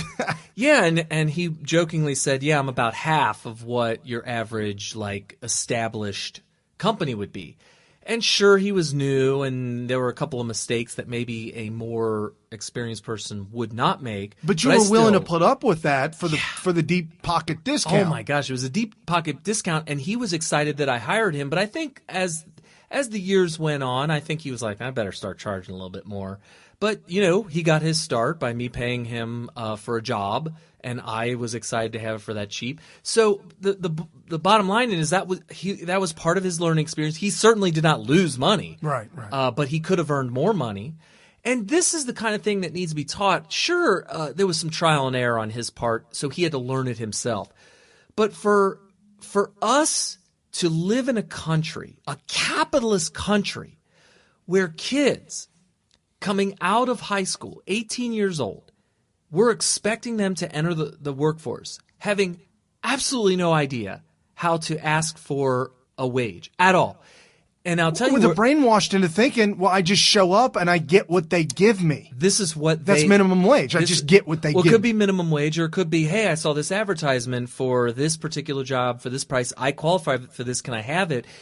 To them, and I'm speaking from experience, by the way, but I think I speak for a lot of people, and I think that Brian might remember this too. I mean, it's like, can I get the job, or I hope I get the job, or can I beat out these other candidates to get this job? But there's no thought of, well, I know they're saying they'll pay me $13 an hour. Right. But man, if I could get $14, wow, that would be so nice. The thought of asking for that extra dollar is like out of the question for most people. Right. And because I was in a job, one of my last jobs I was in, because I was actually in that job and I had a 6-week timeline that I was going to be moving on to another job, if I find one. So I had 6 weeks to look for a job while still being employed.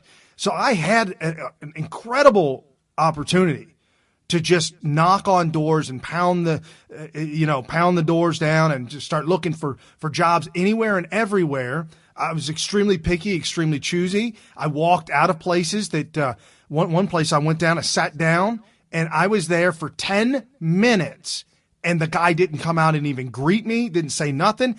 I got up and I walked out. Wow, that's kind of weird. I mean, did he know you were there? Yep. He knew you were there? Yep. Oh, that's kind of busy. Weird. Kat in Arizona just said that landscapers here underbid, then don't show up. Fools, we always overtip. I don't ever get tips because I always send bills out and then they pay online. So that, I don't know if there's even an option to tip. There may be. I don't know. But usually tips are kind of like, hey, some boy's here cutting the grass, and he's done. He knocks on the door and says, hey, can I get paid now? And then maybe they're doing the lawn for $20, $25 or whatever, and you give them a $5 tip, so you give them 30 or whatever. That would be what she's talking about, tipping. But it's interesting. That's just for somebody to give a bid or to give the bid, say this is what I want for this job. Then the person says, okay, do it. And then them not to show up. I mean, how lazy are people? It's like sheer laziness. Well, and by the way, that is common too. Yeah, it happens. It's and common. I will say this, when the economy starts booming and a lot of jobs are out there, and it happened to me at least once or twice out in L.A. Oh, are we frozen again? Oh, dang it. It happened to me once or twice out with this stupid box. What's out in wrong with LA? that Box? And I'd bid a job, and I wouldn't make much profit on it. But then I had another bid accepted, and there was a lot of profit on that one. Mm-hmm. So I'd call them back and say that I can't do your job right now. I'm going to have to push it out unless you want to find somebody else. Right. So at least I'd be courteous in that manner. But that's when I didn't even advertise. Mm-hmm. There was no advertising, and it was yeah, there was a point in time where advertising was just a waste of money because the word of mouth was crazy. I got tricked into the yellow pages in the early 2000s. I got tricked into the Western Hills Press. That was a waste of $650. Right. Okay, so we've got a couple of things that we got to get to real quick. You tell me which one you want to do first. Do you want to do the updates on the Russiagate, or do you want to do the updates on Hillary Clinton's latest scandal? Ooh, let's start with Russiagate because you're gonna be breaking news to me on the latest scandal with Hillary.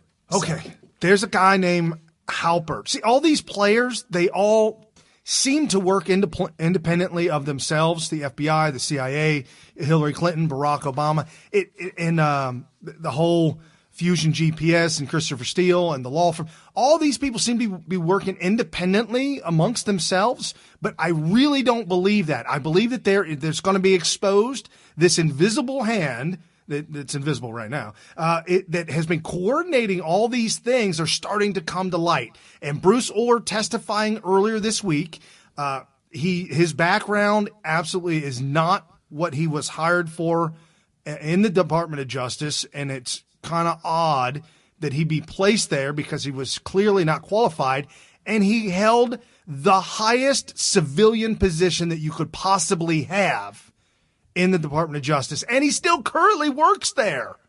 And you're like, what's that all about, Brian?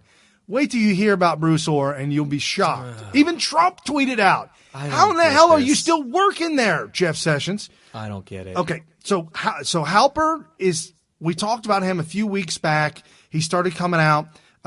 Sean Hannity kind of blew up on him this week, kind of blew up on Halper this week because we've got new information coming out. Halper is a guy that was the original, the OG spy on the Trump campaign. He was the one that was spying on Papadopoulos out there. So Papadopoulos was asked, we talked about this last week, asked to go do a job in England. Right. They were going to pay him like $5,000 or $6,000 and pay for all the travel and everything. Yep, and he paid him, and he did it. And so he goes out to England and has a supposed barroom talk with the Australian diplomat. Get them all liquored up. Right, with the Australian diplomat. And then Halper apparently friended Papadopoulos. And Papadopoulos was getting with the Trump campaign as volunteer. I don't believe he was paid. But then Halper started asking questions and getting involved and befriending Papadopoulos, and he was part of this whole inner circle to try and drum up Russia, or find some dirty deed done dirt cheap. This is classic entrapment, which has been ruled very, very firmly by the Supreme Court to be illegal. Right. You shouldn't. You're not allowed to cast the. You're not allowed to try to get somebody to break a law. Here, you see this gun?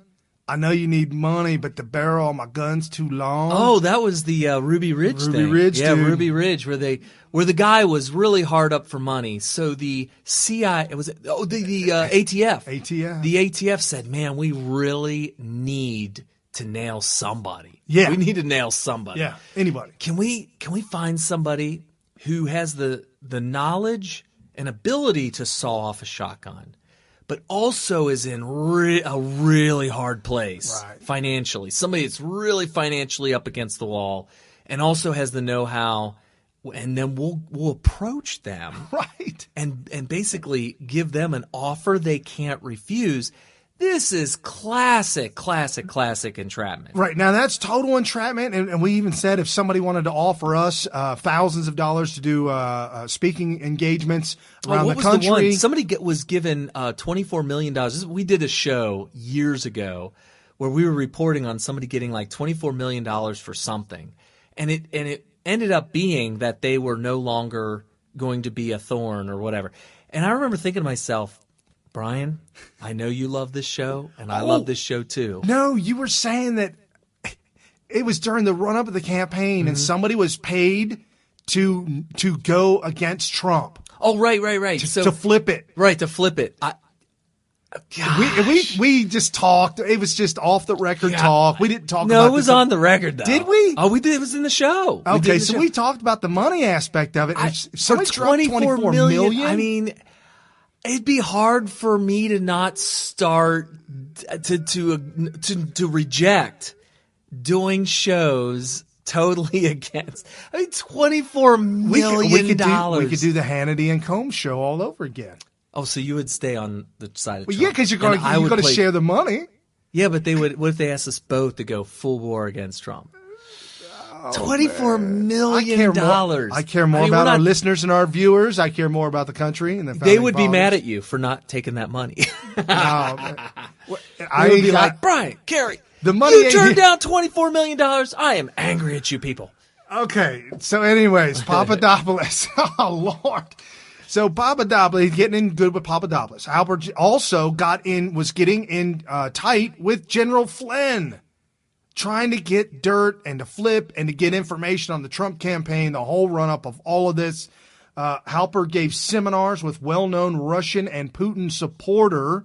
So his seminars that he would give around the country, Papadopoulos would be there and go with him. Halper had a Russian Putin guy that was with him. So Halper is definitely connected to the Russians. Received, and this is where it got all called out. A guy named Livingston that was working in the government was looking at documents and payments going out, and he saw that Halper was receiving millions of dollars in government contracts for writing these papers. Like, he'd write these contracts. He would get $2,000 a page that he would write, and so Livingston called his boss and said, "We got to rein this thing in. This Halper guy's, who is he? What's he doing? Why is he getting paid all this money? We got to reel this in." And lo and behold, Livingston was shut up and shut down and pushed away, and had his credentials, his security clearance pulled out of a job, pretty much. And this was, and his boss's boss, goes up the line to Obama. His Obama appointee. I can't make this up. This is all real. So Halper also befriended Papadopoulos and literally framed Papadopoulos and used him to spy on Trump, befriended General Flynn, and started a falsehood of Russian connections. He was a key player in spying on the Trump campaign, and himself personally had Russian connections. So Halper was a big guy who came out this week. At the same time Halper came out this week, well, not came out, but some more information came out about him. Bruce Orr went up in front of Congress behind closed doors to testify. OMG, folks. OMG. Bruce Orr, I think they put the screws to him. I think maybe his knees are shaking. I think maybe he's a little upset and he's a little timid, and this isn't going the way he planned. And I think he fears going to jail for lying more than he fears the Hillary Clinton campaign for knocking him off. I'm not even sure if he knows that might happen. Yeah, there's a lot of people that think that the missing bodies or the dead bodies is just a coincidence. That's not real, that the Clinton family actually pulls this stuff off. I wouldn't take the chance because it looks very suspicious. The Benghazi thing, Seth Rich, the one guy that committed suicide but the gun didn't work. I can't remember what his name was. Vince Foster. Vince Foster, yeah. So you look at all those. Oh. And is it just a coincidence? What about the former president of the UN that was supposed to come over and testify? Yeah. He had a freak gym accident. I mean, a heart attack. Well, the police said a heart attack, but people there, and the police said a gym accident. Some other people said a heart attack. Apparently, he had a barbell crush his throat. Well, if you were doing bench presses and then had a massive heart attack, it would drop on your neck. But he was getting ready to testify against the Clintons. That's an unfortunate coincidence. Also, a politician in Haiti that came to Florida that was going to testify against the Clintons and the money that was missing in Haiti. Yep. He was so fired up about telling the truth and getting it out there. He flew to Florida and was coming here to testify the day before or whatever he was supposed to testify, a few days before. Suicide. How about John F. Kennedy Jr.? Dude, that one's out of control. It's out of control. I never knew anything about it until you started telling me the details, and I was just like, oh, that's scary.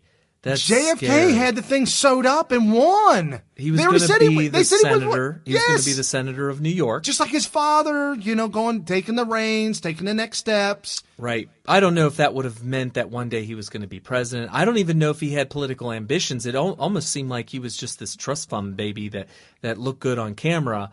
But he also had his pilot's license, and he would fly from here to there, whatever, around New York or whatever. And he ended up crashing. They said there was a loud explosion just before he landed. So he flew the whole way there, getting ready to land, and there was a loud explosion, and that was it. It's all over with, folks. He died, and then it just so happens that was extremely convenient for a Hillary Clinton run for Senate. She walked into the Senate. And then after the Senate, she was going to be president. Barack Obama spoiled that, but he made her Secretary of State anyways. Why do you think Barack Obama's been out of the country? Yeah, he's been down there in Africa supporting apartheid. Basically hiding out from the Clintons, basically. I would imagine right. so. And also hiding out from the possibility that Trump will finally put his foot down on the deep state and say, we're cleaning house. We're going to do things the right way, the legal way, the moral way. We're going to take our country back. And that would lead to evidence being uncovered that would put Barack Obama with Hillary Clinton in prison. Well, all of this stuff is so bad. I don't know how they go to prison. I don't know how they go to jail. But this truly is one of the greatest tragedies we have ever uncovered in American history. All of 242 years of American history. This is the most heinous spying, corruption. All of it ties to Hillary Clinton. We're talking about the Spygate. We ain't even gotten to her email gate. She's part of that too. It's all because of her. Wow. And people that have supported her the whole way. So Rudy Giuliani tweeted out about Bruce Orr. Bruce Orr worked on the Steele dossier while at the Department of Justice. His wife worked for FusionGPS, company peddling lies about President Trump, and was paid by them. A crime 18 U.S.C. 208. If they worked for Trump campaign, they would now be arrested. Let's see if the media covers this. So according to Rudy Giuliani, 18 U.S.C. 208 makes it a crime for Bruce Orr's wife, Nellie Orr, to get paid by Hillary Clinton to create a fake to work with FusionGPS to get this fake dossier from Christopher Steele and then get it to her husband. They're married. Mm-hmm. They're married. So the actual act was illegal. And they should be arrested. Donald Trump tweets out, how is he still employed? Okay, so I'm starting to feel like Trump is doing something similar to Barack Obama here. I'm probably going to upset some listeners, but it is what it is. Barack Obama, it was said, was always campaigning for change and hopey changey. Well, yeah, I mean, that was the only way you could sell the damn thing. Yeah, well, we were 6-7 years into his presidency and he was still doing that. Like he was campaigning against the powers that be, and we're all like, but you're president, dude. Well, but that's what socialists do. They fight their entire, like Castro's brother, Raul, is still fighting the fight. Right, but here's the thing. What? Donald Trump is president, and he's talking about Bruce Orr as if it's somebody else's job to fire him. It is Jeff Sessions. Jeff Sessions works for the president. It's all under the executive branch. The executive branch is the president. Right. Everybody else is just supporting characters. I understand. I think that Trump is calling it out as to, hey, Jeff, did you know this guy's still working for you? Right. He needed to give him reason to fire Jeff Sessions. Right. And I don't. People are speculating that's coming here after the I know. November. And then there's people out there who are claiming that, it's all part of the bigger plan. You know, that Trump and Sessions are play fighting in order to get everybody thinking that they're fighting so that they can do this switcheroo on you at the last second. They're hiding what they're really doing and all this stuff. It's been a long time, folks, and I'm getting a little worried. I'm starting to think that the firewall that Christopher Steele was referring to may in fact be Jeff Sessions. Hold on. Now, you didn't even look at Kat in Arizona. She just texted that out before you said it, so she scooped you. Well, she calls it a Trojan horse. I'm saying it's a firewall, which are two different things. Oh, yeah, okay. So she's saying that Jeff Sessions was a Trojan put in place to allow other people to stay, I guess, or allow the deep state to come out. I guess it's both. He's a Trojan horse and the firewall that Christopher Steele's referring to. Yeah. So it was suggested that we put Jeff Sessions in there. Everybody was excited about him being there. Why is that?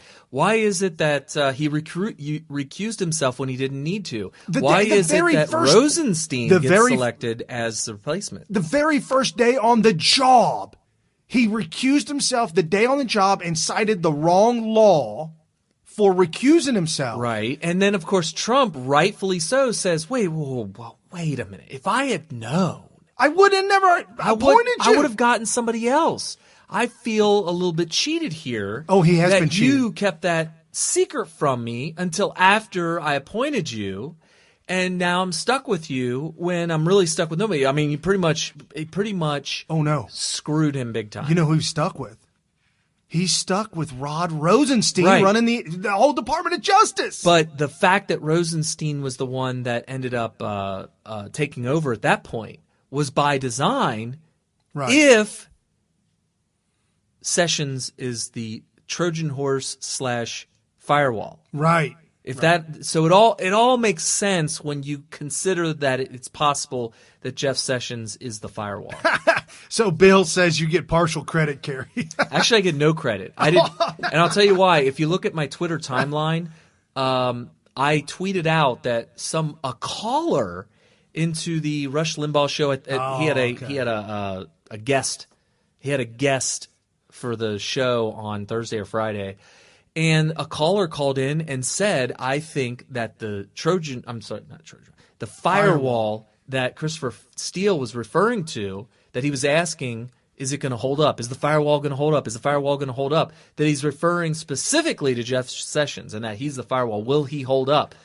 And it seems to me that Jeff Sessions is being a very good soldier. Oh, yeah. Very good soldier for the cause of the coup d'etat, if you will. And so at Izzy Adams, IZZIEADAMS, Izzy Adams, she tweeted out, she follows us, and she tweeted out, only in America could a rogue DOJ hire a rogue special counsel, former FBI director, not to investigate a crime, but to search for a crime by POTUS in order to impeach him. Yeah, that's pretty solid tweet. I mean, that's a pretty solid tweet. Oh my goodness. That's it. I mean, where else? I mean, we talk about banana republics. We talk about, a Stalinistic regime or, whatever, a dictator. But no, We've got. Here's the thing. We've got a branch of the government attempting to overthrow. Okay, we see Brian's describing the way our country's working right now, our government in particular.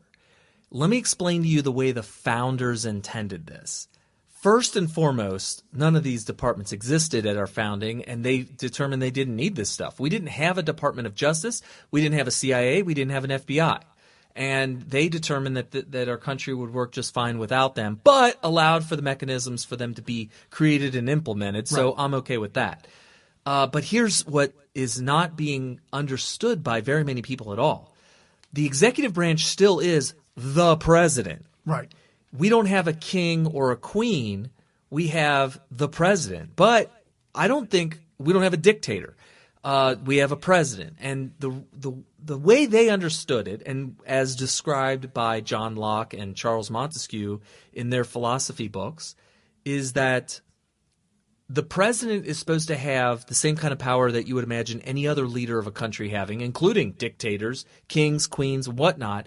But we are going to keep control of this person's power with 3 branches of government and a system of checks and balances. All right?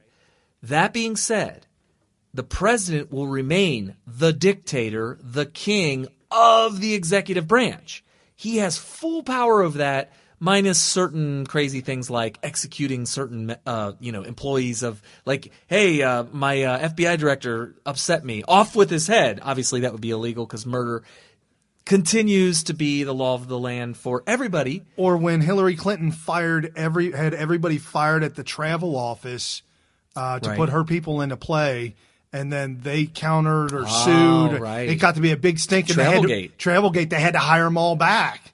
Okay. They had to undo what they did. Yeah, you can't just. Well, no, and that's what I was about to say. This is important, and a lot of people aren't getting this. And by the way, government officials who say on CNN that, whoa, you can't do that, they're saying what they want you to think.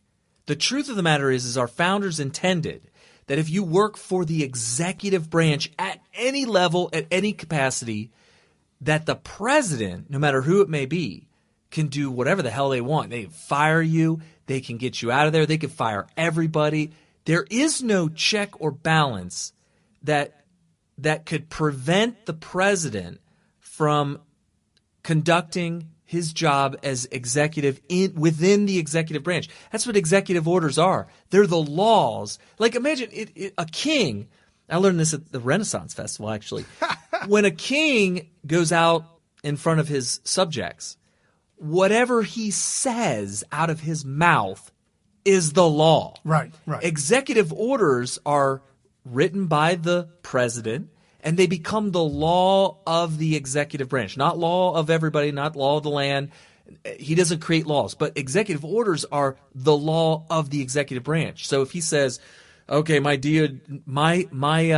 CIA director must deliver me a coffee at 8 a.m. every morning, and it's written in an executive order, that is the law of the executive branch, and he must do that. Yeah, when Trump, for his travel ban, when Trump signed the executive order for travel ban, and the courts upheld it. Totally courts legal. Have upheld it all the way. Sorry, Ninth Circuit Court of Appeals, and sorry, the Democrats. Right. That's not how you win elections. You don't sue to win. Furthermore, now I'm going to take this one step further. Now, we already know that as the founders intended, the executive branch is the president. He has full control and full power over everything within that executive branch.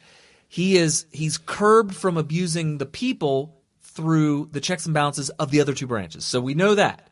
I'm going to take it one step further and contend that the president has a responsibility to do this stuff too, including firing people that need to be fired. It's his responsibility. Absolutely.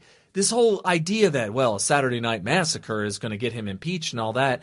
I mean, really, once Trump realizes that impeachment's not going to hurt him, because there's no way they're going to have enough votes to remove him from office, and in fact, impeachment might actually help him.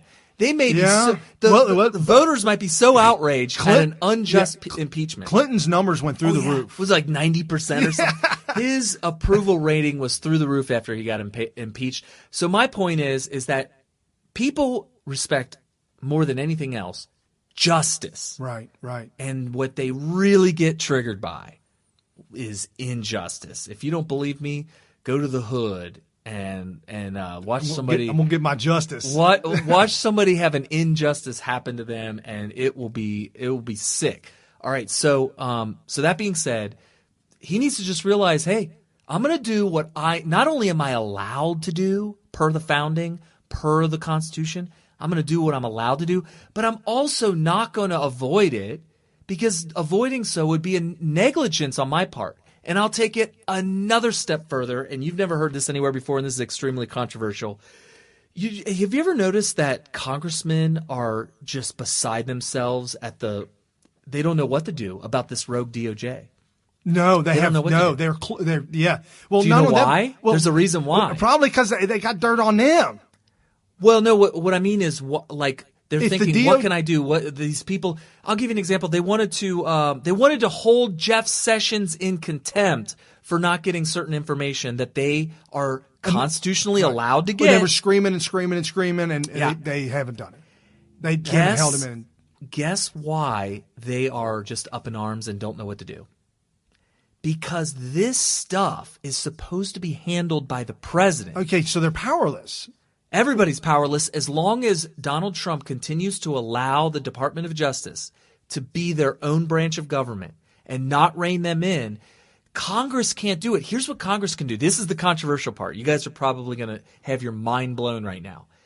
If Congress requires something from the executive branch, any department in the executive branch, and they are refused, sure, they could hold the attorney general in contempt. Whatever. But what they're supposed to do is impeach the president. Okay, so we can't do that. They can't. Because we don't want that, though. We don't want that. Obviously, we don't want Trump to be impeached. But what if all the Republicans... Tell me if this would blow your mind. This is a little risky. So they all got upset. Said, "Fine, all right, we'll fix this." All the Republicans. I'm talking Jim Jordan, Mark Meadows. I'm talking all of our allies, all the ones that are supporting Trump, came out and said, "These people are acting like a total rogue, illegal. These people are breaking laws, and we can't do anything about it except for one thing." And that is draw up articles of impeachment for Trump. If these people are not fired and have, by the way, whose job is it to enforce the law? The executive branch. Absolutely. These people are not being charged because the executive branch charged them. Congress can't charge these people. The Supreme Court can't charge these people. The executive branch does. If Donald Trump, the president of the United States, does not say, okay, number one, these people are all fired. Number two, they're all being charged. If he doesn't do that, Congress, as part of their job, could say, "Hey, we are drawing up articles of impeachment for Trump since he's failing to fire these people." Guess what would happen if that happened? Trump would be like, "Wait, you mean you guys are giving me the green light to fire these people?" Literally. For Jim Jordan, Mark Meadows, all the above, all of the Freedom Caucus people, including all the rest of the Republicans. And come out and say, "Hey, Trump, we love you to death, but we're drawing up articles of impeachment. Because you're not doing your job in by firing these people and charging them." Yeah. All of a sudden, Trump has the green light. And they won't draw up articles of impeachment because they gave him the ultimatum. They said, "Hey, either you fire these people and you charge these people, or we're going to draw up articles of impeachment." Trump will be like, "Oh, okay, well, you mean you guys are going to impeach me if I don't fire him?" Yep. They could do this, people. They could actually do this. And I'll tell you what, I think I need to write a letter to Jim Jordan Monday morning or Tuesday morning and tell him, I think you should draw up articles of impeachment on Trump for not firing these people. So check this out. The FBI, remember when Trump tweeted out Obama has tapped my wires? Yeah. Well, here's what we're talking about. These lawless people that are breaking law by spying and tapping Trump's wires. What do you mean by wires? So, okay, the NSA director, Mike Rogers, who went to Trump and said, "Trump, I tried to stop Obama. I told him, I said, you guys can't tap his wires. You can't be doing this." Okay. Mm-hmm. And they fired me. So that's why Rogers went to Trump and said, "Hey, They're tapping your wires, man. Right. I just got fired for it. Obama administration. Obama dumped him as the NSA director because he was trying to stop the illegal wiretapping of Trump. So Rogers went and told Trump.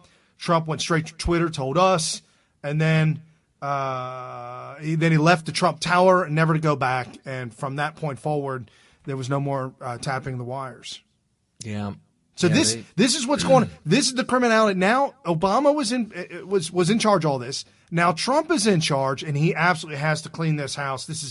It's gone on. I'm actually surprised that all these people don't just give up Obama, because they did all these things that were totally illegal, totally against the Fourth Amendment. It involved, by the way, when the FISA court fails to do their job, and this is part of checks and balances, people. Right. When two branches of government collude and the third branch is not even involved in the check or balance, and the two that are the one excuse me, the one branch that's supposed to be checking the other branch decides to go along and play ball with the first branch. That ain't no good. This is where tyranny happens. Right. So the FISA court is supposed to act as the firewall for tyranny. They're supposed to prevent the Department of Justice from violating our Fourth Amendment. When they failed to do that, now we have no Fourth Amendment. True and that's that. what happened. So this is this video clip. Tucker Carlson has a guest on talking about Bruce Orr. This was what was breaking all week, but the Democrats screaming and yelling all kinds of things at Trump supporters, Nazis, racist, sexist, bigot, homophobes. John McCain dies. A good cover. We'll use John McCain's death to make fun of Trump and cover up all this Bruce Orr talk. And so Tucker went live. Bruce Orr has been a central figure in the drama around the Steele dossier. Orr has direct ties to Christopher Steele, and his wife, of course, performed work for FusionGPS, which commissioned the dossier in the first place. But in an effort to downplay his connection to the story, the press keeps describing Orr as an obscure mid-level DOJ official. Really, because, in fact, until last year, he was Associate Deputy Attorney General, as obviously a top post. Eric Felton has been following this story from the very beginning for the Weekly Standard, and he joins us tonight. Eric, he's been described as a minor player at DOJ. By whom? Well, the New York Times, in a couple of stories this last week, tried to downplay as much as possible Bruce Orr, calling him a mid-level employee at the Department of Justice, calling him a nearly anonymous person in the 113,000 employees at the Justice Department. What they didn't mention was that he was one of the Associate Deputy Attorney Generals. And what's interesting about that office is there are always two Associate Deputy Attorney Generals who are career employees, and then there are several that are political appointees. The career employees, which Orr was, that is the highest rank a career employee can have in the Justice Department. Yes. So Bruce Orr was not some mid-level employee of the Justice Department. He had the single highest rank that you could have as a career employee in the Justice Department. He was frequently in press releases put out by the Justice Department. The notion that he's deep in the bureaucracy and been plucked out of obscurity by President Trump shows that either the New York Times doesn't know how the Justice Department is structured, which is unlikely, or it's that they're being dishonest with their readers, which would be shameful. Have they correct? I mean, because that's factually incorrect, as you just laid out, is just to restate what you just said. It's the highest level a career employee can reach. Have they corrected the story? Not that I've seen so far. Well, there you go. And I will admit, I'm going to willfully admit, I actually said this. I said this to my friends. I don't think I tweeted it out. But when I first heard that Bruce Orr, the first time I heard his name and that he was associated with Russiagate, I was just like, oh, look at him. They're trying to pin this on some low or mid-level person that couldn't possibly have the power to do all this. And it's because of the way it had been reported. Right. And I was to like, all of us. This goes to the top, and they're trying to pin the tail on this donkey. And then as I learned more and more about it, I realized that this was a much, much higher person than was led on. So he's right. They were trying to frame this person as somebody that's not that important.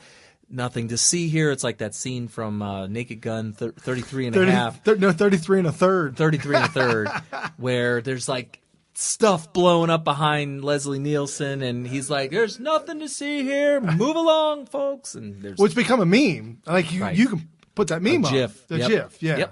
Yep. So Bruce Is it Orr, GIF or GIF? either one. So Bruce Orr and his wife, definitely Bruce Orr's boss, Rod Rosenstein. I've told you the story about Rod Rosenstein, who was out in Maryland as a circuit court judge, rose through the ranks using criminal tactics with a group, a gang of people who were hacking computers, hacking in to gain information over the third circuit court judge's third. What am I trying to say? They call them the threes. There's 120 of these circuit court judges, and they're life appointed. And so they were trying to dig up dirt on all these judges so that they have power and control over them as they make their decisions. This was Rod Rosenstein's pet project. He actually hated Hillary Clinton and went head-to-head with her, and he hacked Hillary Clinton all the way back way back from the first time that she ran against Barack Obama. And as he rose through these ranks and got more and more power, the group was able to declassify documents illegally on the internet, obtain all kinds of crazy documents. I'm really thwarting our government, our rules, our laws, checks and balances, everything. Right. And Rod Rosenstein is now the Attorney General's deputy. He's acting. Yeah, he's the guy in command. He's the guy. Yep. And his second in command, the guy working for him, is Bruce Orr. The highest permanent employee position. He's the highest you can get in the deep state. Right. You can't get any higher. And Catherine Herridge, she reported on this week. She is an incredible deep inside reporter, investigative journalist. Catherine Herridge, I absolutely love her style. She's former military. I believe she's retired, former military retired. And here's her report on Fox News at a Mr. Orr, were you acting alone? Or this did is you her have confronting authority him. from a Justice Department official? How did your wife benefit from the dossier contract? Justice Department official Bruce Orr, whose portfolio included drugs and gangs, not Russia, ignored Fox's questions as he arrived on Capitol Hill. With the closed-door deposition underway, Republican lawmakers said Orr told his FBI contacts there were issues with the Trump dossier and its author, former British spy Christopher Steele, who had an anti-Trump bias. Sources tell Fox News the evidence suggests the National Security Court was kept in the dark when it authorized a surveillance warrant for Trump campaign aide Carter Page. Not only did the FBI know that the dossier was unverified, but they also knew that there was real credibility issues. Another lawmaker said Orr's answers about the timing and handling of the dossier do not line up with other witnesses, including former FBI lawyer Lisa Page, who sent anti-Trump texts, and Glenn Simpson, whose firm FusionGPS was paid by the DNC and Clinton campaign for the anti-Trump research. There are a number of factual conflicts. Either Bruce Orr's lying or Glenn Simpson's lying. And in another circumstance, either Bruce Orr's lying or Lisa Page is lying. After the FBI fired Steele as a source over his media contacts, documents show Steele used Orr as a back channel to maintain contact with the Bureau and pass along information. Orr's wife, Nellie, worked for FusionGPS on Russia. Lawmakers point to a financial conflict. Although Bruce Orr would appear to claim to be without partisan, his wife, since 2015, knowingly worked on the fine dirt on Trump, try to make this connection with the Russians, for which she was paid, and he didn't properly disclose. Your deposition concluded here just an hour ago after 7 hours of grilling. Democratic lawmakers did not attend, leaving the questioning to their staffers and lawyers. So the Democrats didn't attend at all. They left their staffers so that they could just report back to them on this. I think Democrats know that they're in hot water. So check this out, folks. This guy, Bruce Orr, was after Christopher Steele was fired from the FBI. By the way, the FBI was paying Christopher Steele. After he was fired as a source, Christopher Steele used Bruce Orr to continue to get information to the FBI, continue to use him as a back channel. And Christopher Steele and Bruce Orr, their relationship goes back 10 plus years. They became good friends like 10 plus years ago. So you cannot tell me, all these stars are lining up. Mm-hmm. Bruce Orr tells the Clintons, tells everybody, say, okay, we'll get this thing together. I know a guy that we can get the FBI to hire and pay him. And I know another guy, we can get this, we can wrap all this up, we get it in there, and the FISA court, we'll get that signed off. FISA court, no problem, no big deal. So now they're saying the FISA court didn't hold any hearings on signing off on the FISA warrants. Now, I know Tom Fitton of Judicial Watch was all up in arms and all upset about that this week. But here's the thing. They don't have to have a hearing. They don't have to hold a hearing on signing off on a FISA warrant. However, to sign off on a warrant to spy on the opposition campaign, on Trump, and not hold some kind of hearing or not hold some kind of get-together of really? Do we need to double? There's definitely something really, really wrong with that. And don't forget, Rod Rosenstein signed off on the last renewal of the FISA warrant. That's why Rod Rosenstein shouldn't even be there. He shouldn't even be there. Mueller shouldn't be there as well. Comey's not there anymore. And McCabe obviously not there. I mean, the list of people that aren't there. Somebody's going to have to explain something to me. How do you not have a hearing? Like, what are they making? Is it literally a rubber stamp? Like, oh, you need a warrant for FISA warrant? Oh, hold on. Let me get the stamp out here. Okay. There you go. No, it's so common. It's so common. Like, oh, you need a FISA warrant? Oh, okay. It's on his lapel. Okay. Put it back. All right, I got my warrant. Let's go. I mean, I'm a little concerned about that because the Fourth Amendment says that the right of the people to be secure in their persons, houses, papers, and effects against unreasonable searches and seizures shall not be violated, and no warrants shall issue but upon probable cause supported by oath or affirmation, and particularly describing the place to be searched and the person or things to be seized. Let me explain to you where we went wrong here with the rubber stamp. Probable cause needs to be determined, and it needs to be vetted by the court, by the judge, so that the executive branch or the person who wants to go and kick in a door and raid somebody's house and search and seize all their property doesn't just abuse that ability. So that's the whole point of – that's the check and balance right there. Right. It describes the checks and balances between the executive branch ability to search and seize property and the judicial branch who's going to determine whether or not they have probable cause as listed in the Fourth Amendment. And and it's just a total breakdown. This is a violation of our rights, people. Flat out. It gets even worse because we've got all these politicians involved, and Hillary Clinton was running for president of the United States of America, folks. This is how bad this was. This is how close. If you don't think it's an act of God that Trump won, you need to examine the details of how they were trying to rig the election. It truly is an act of God. Check this out. This blew up in CNN's face this week. Last July, at the end of July, and I remember this very clearly because, I got it, folks. Somebody said it froze up again. So at the end of July, I remember this because my Gen Xer guy that I work with said, hey, yeah, man, they got Cohen. Cohen's flipping. He's flipping. He's going to give up all the dirt. Trump's going down. Like, he started just loving it. And I said, man, he ain't got nothing. Don't worry, folks. I fixed the freeze. Okay, so, cool. So that went down and nothing came of it. And it was over and done and it went away. All of a sudden, come to find out, guys, CNN was using a source to claim that Cohen was going to flip and say that the Trump Tower meeting was known by Trump before the meeting happened. Trump knew it. Now, for all intents and purposes, that don't make no one ever. I don't mean who cares? Who cares if Trump knew or not? I don't care. I don't care if Trump instructed his son to go do it.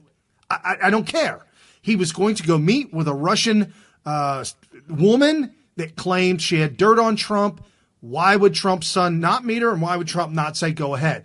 Trump said he never said that. He didn't know about it till it was over. And he may have even asked whether or not it was legal to his staff, and they probably said, well, no, there's nothing illegal about that. And then they went and did it. And it wasn't until there was suggestion that it might be illegal that maybe they started questioning whether or not how much they should be divulging. Right. So Trump said he didn't know. Cohen this last month, end of July, said, the source that CNN quoted said Cohen's going to flip and it's going to show that Trump lied and that he did know.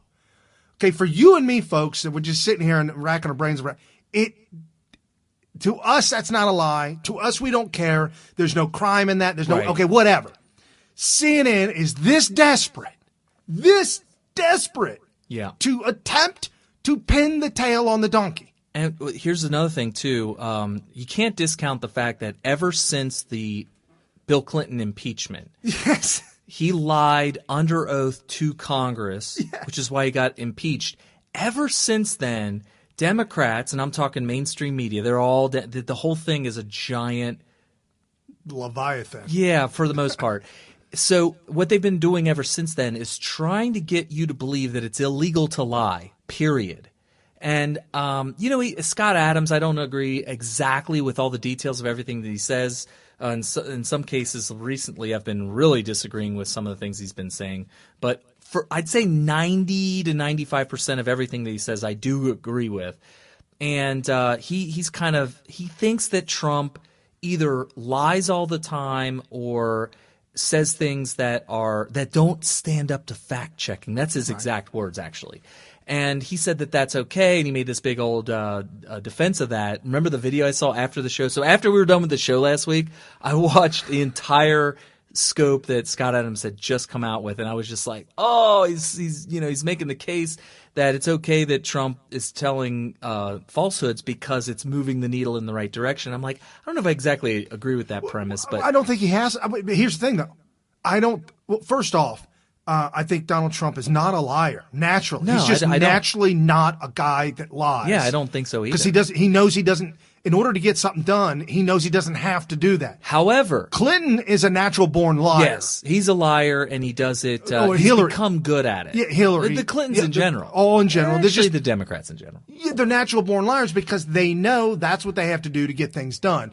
They're going to have a paradigm shift to realize that what Trump's doing can be done. And I think that legally, without lying. Right, and I think that Trump I do agree with Scott Adams that there's some exaggeration going on, and sometimes the exaggeration could be pretty intense to the point where somebody say, oh, that's a lie, just because he exaggerated so far.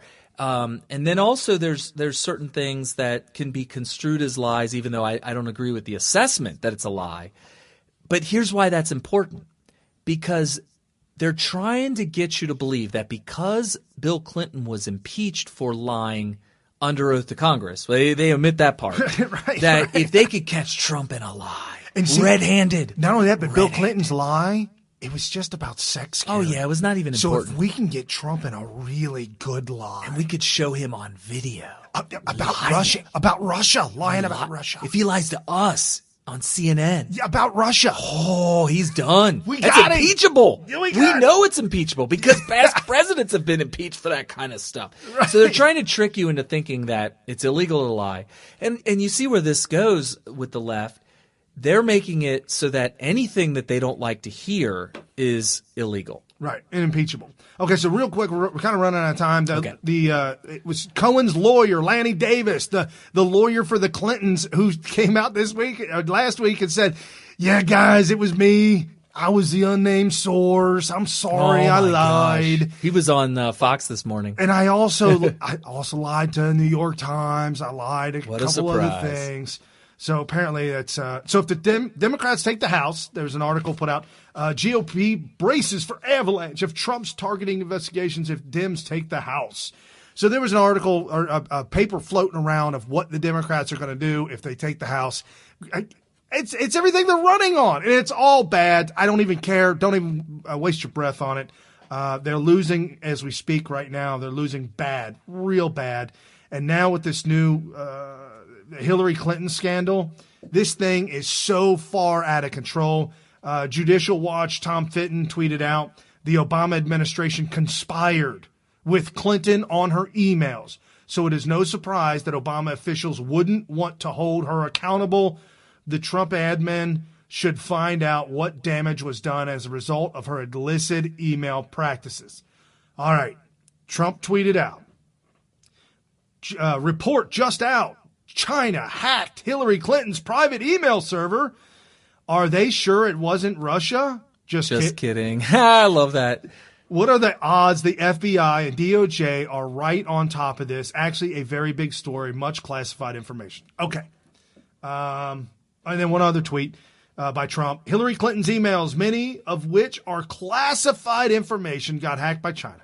Next move better be by the FBI, DOJ, after all of their missteps, Comey, McCabe, Strzok, Page, Orr, FISA, dirty dossier, etc., their credibility will be forever gone. Wow, I didn't see that tweet. I saw the first one you read. That one I didn't even see. Forever gone. So here, what does this mean, folks? That's a big tweet. Okay, China got their counter intel people.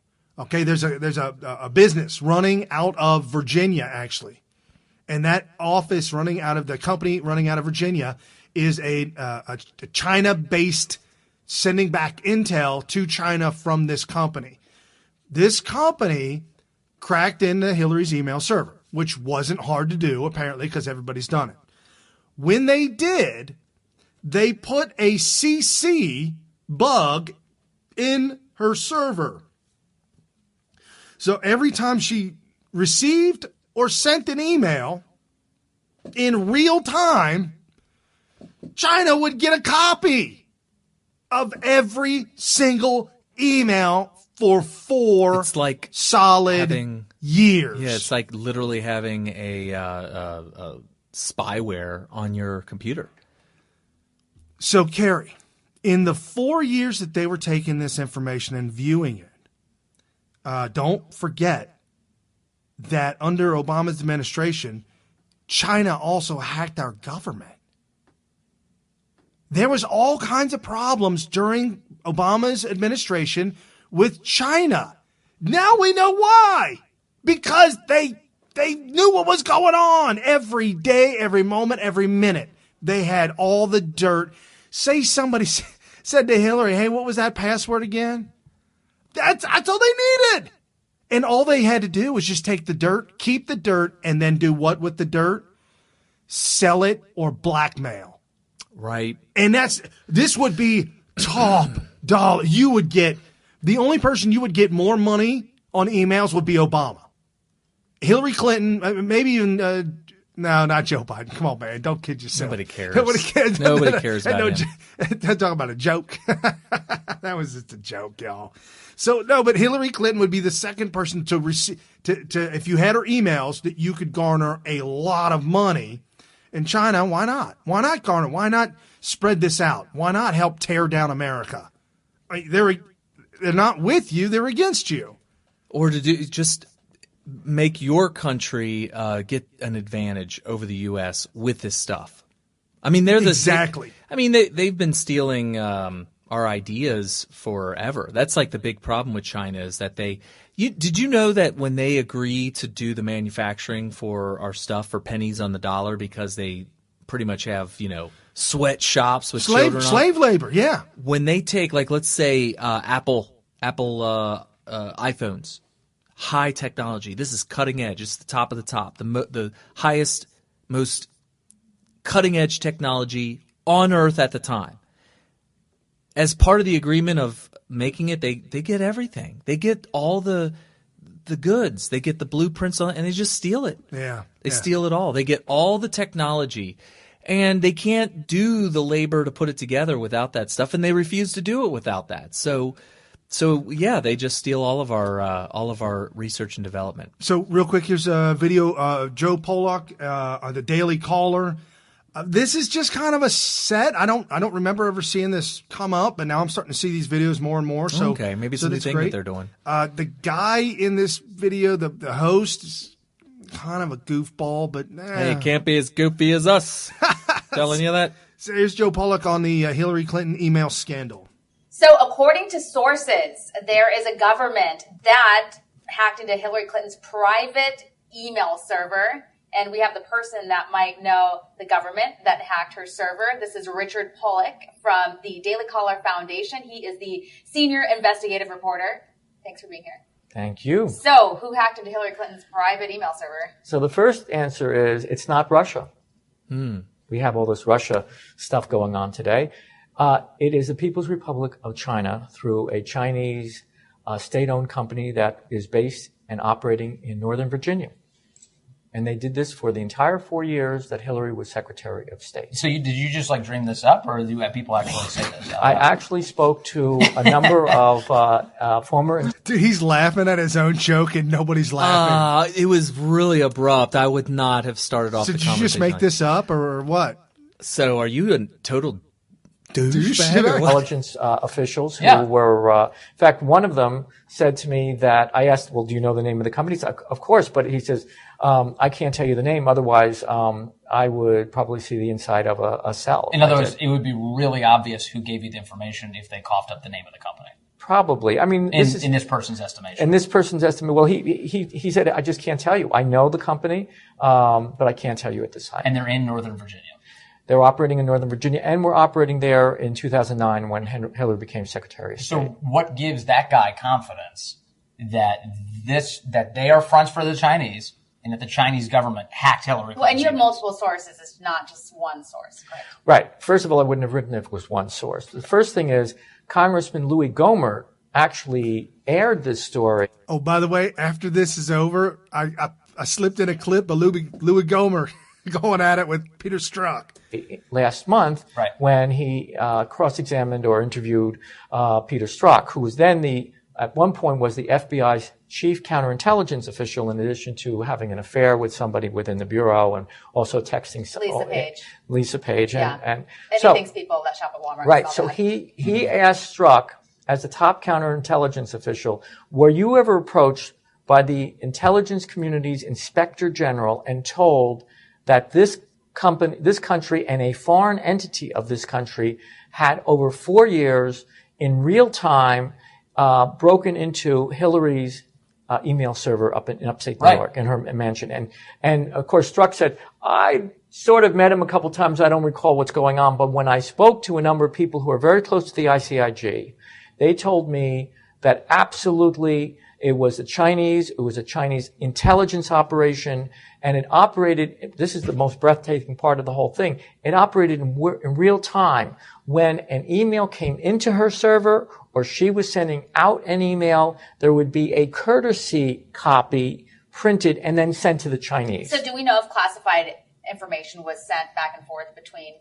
Absolutely, because the ICIG and the State Department's Inspector General have already said that there was classified information throughout her email trove, so to speak. The disgrace Mr. what this man has done. The gentleman from Texas will suspend for a moment. There is the disgrace.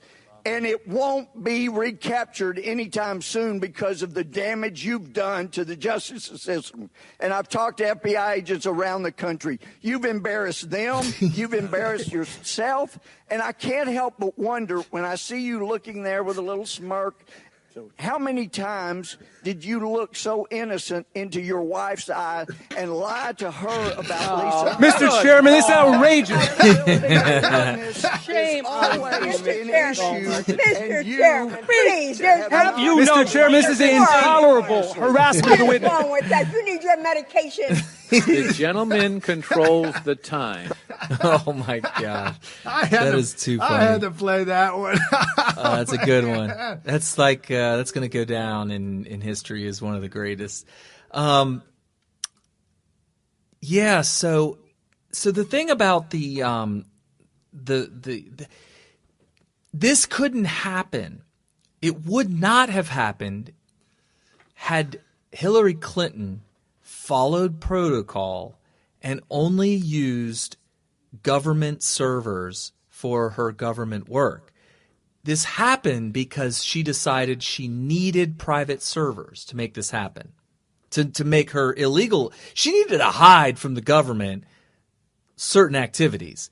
And in her attempt to do so by using a private server, allowed the Chinese government to infiltrate. Had she never done this, the U.S. government and our countermeasures, our IT people in government would have been able to prevent the Chinese government from doing this. But they didn't even know. Nobody knew that she had this private email server. When he was talking about the ICIG, there's the organization that was that found out, that saw that China was hacking in real time. They said it was so bad that the two agents that found it, the two agents got up out of their desk, got in the car, and drove to the FBI and briefed the FBI one-on-one about what had just happened. Guess who they briefed at the FBI? Peter Strzok. So it's a dead end right there. That's where it stopped. That's where it stopped. Oh, boy. That was it. It was all over with. That was it. It was done. This thing is getting so bad. People need to be fired. People need to be brought up on charges. I don't know how it's going to end. I know you all want to see, we want to see somebody locked up. I know we all want to see somebody locked up. Trump needs to find out a way to get the political courage. I don't mean that he doesn't have the courage personally. I mean, he needs to be able to feel comfortable that the action that he makes is going to be covered by a lot of political public support, that people are going to rally around him and defend him politically. And that will give him the ability to do these certain actions like firing everybody. Part of that is going to be declassifying everything. I firmly believe that. I think that if he declassifies everything unredacted and lets everybody – because you might be thinking, well, Carrie, we need to protect sources, material, and all this kind of stuff. Hey, bring these people back from the field. We need a reset. This is a hard reset. We need a hard reset. If anybody is put at risk by declassifying something that pertains to this fake Russiagate thing, bring them home. And put them in protection agency. There was an article written about, and I can't even believe this isn't in the show notes. I believe I read it on Breitbart.com.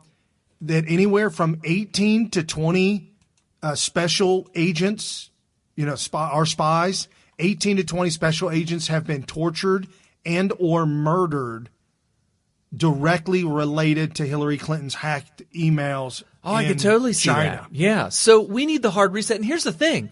By not getting to the bottom of this quickly, and I'm just now thinking this, I'm straight off the cuff from what Brian just said right now.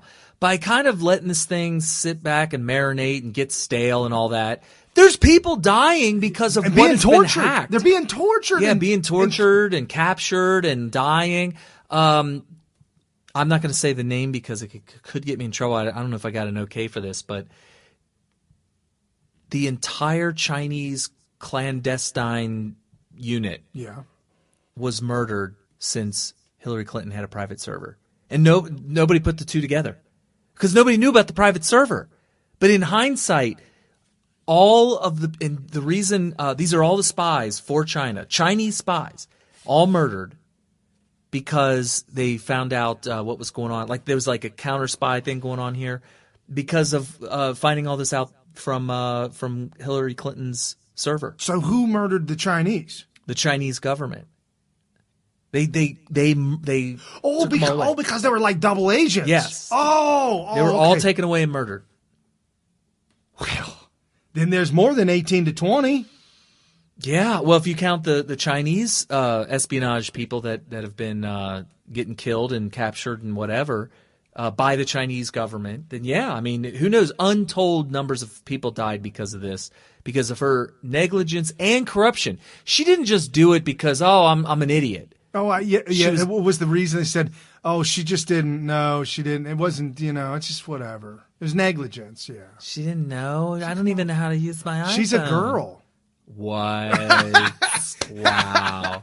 She's a girl, and this is a computer. Come on, that man. No Doubt song, I'm just a girl in the world, whatever. Wow. Yeah. So anyway, jokes. So yeah, she's getting people killed and all this kind of stuff all over the world. So we need the hard reset to save lives right now, right? Yes. Save lives right now. First thing you do, anybody, look, get everything.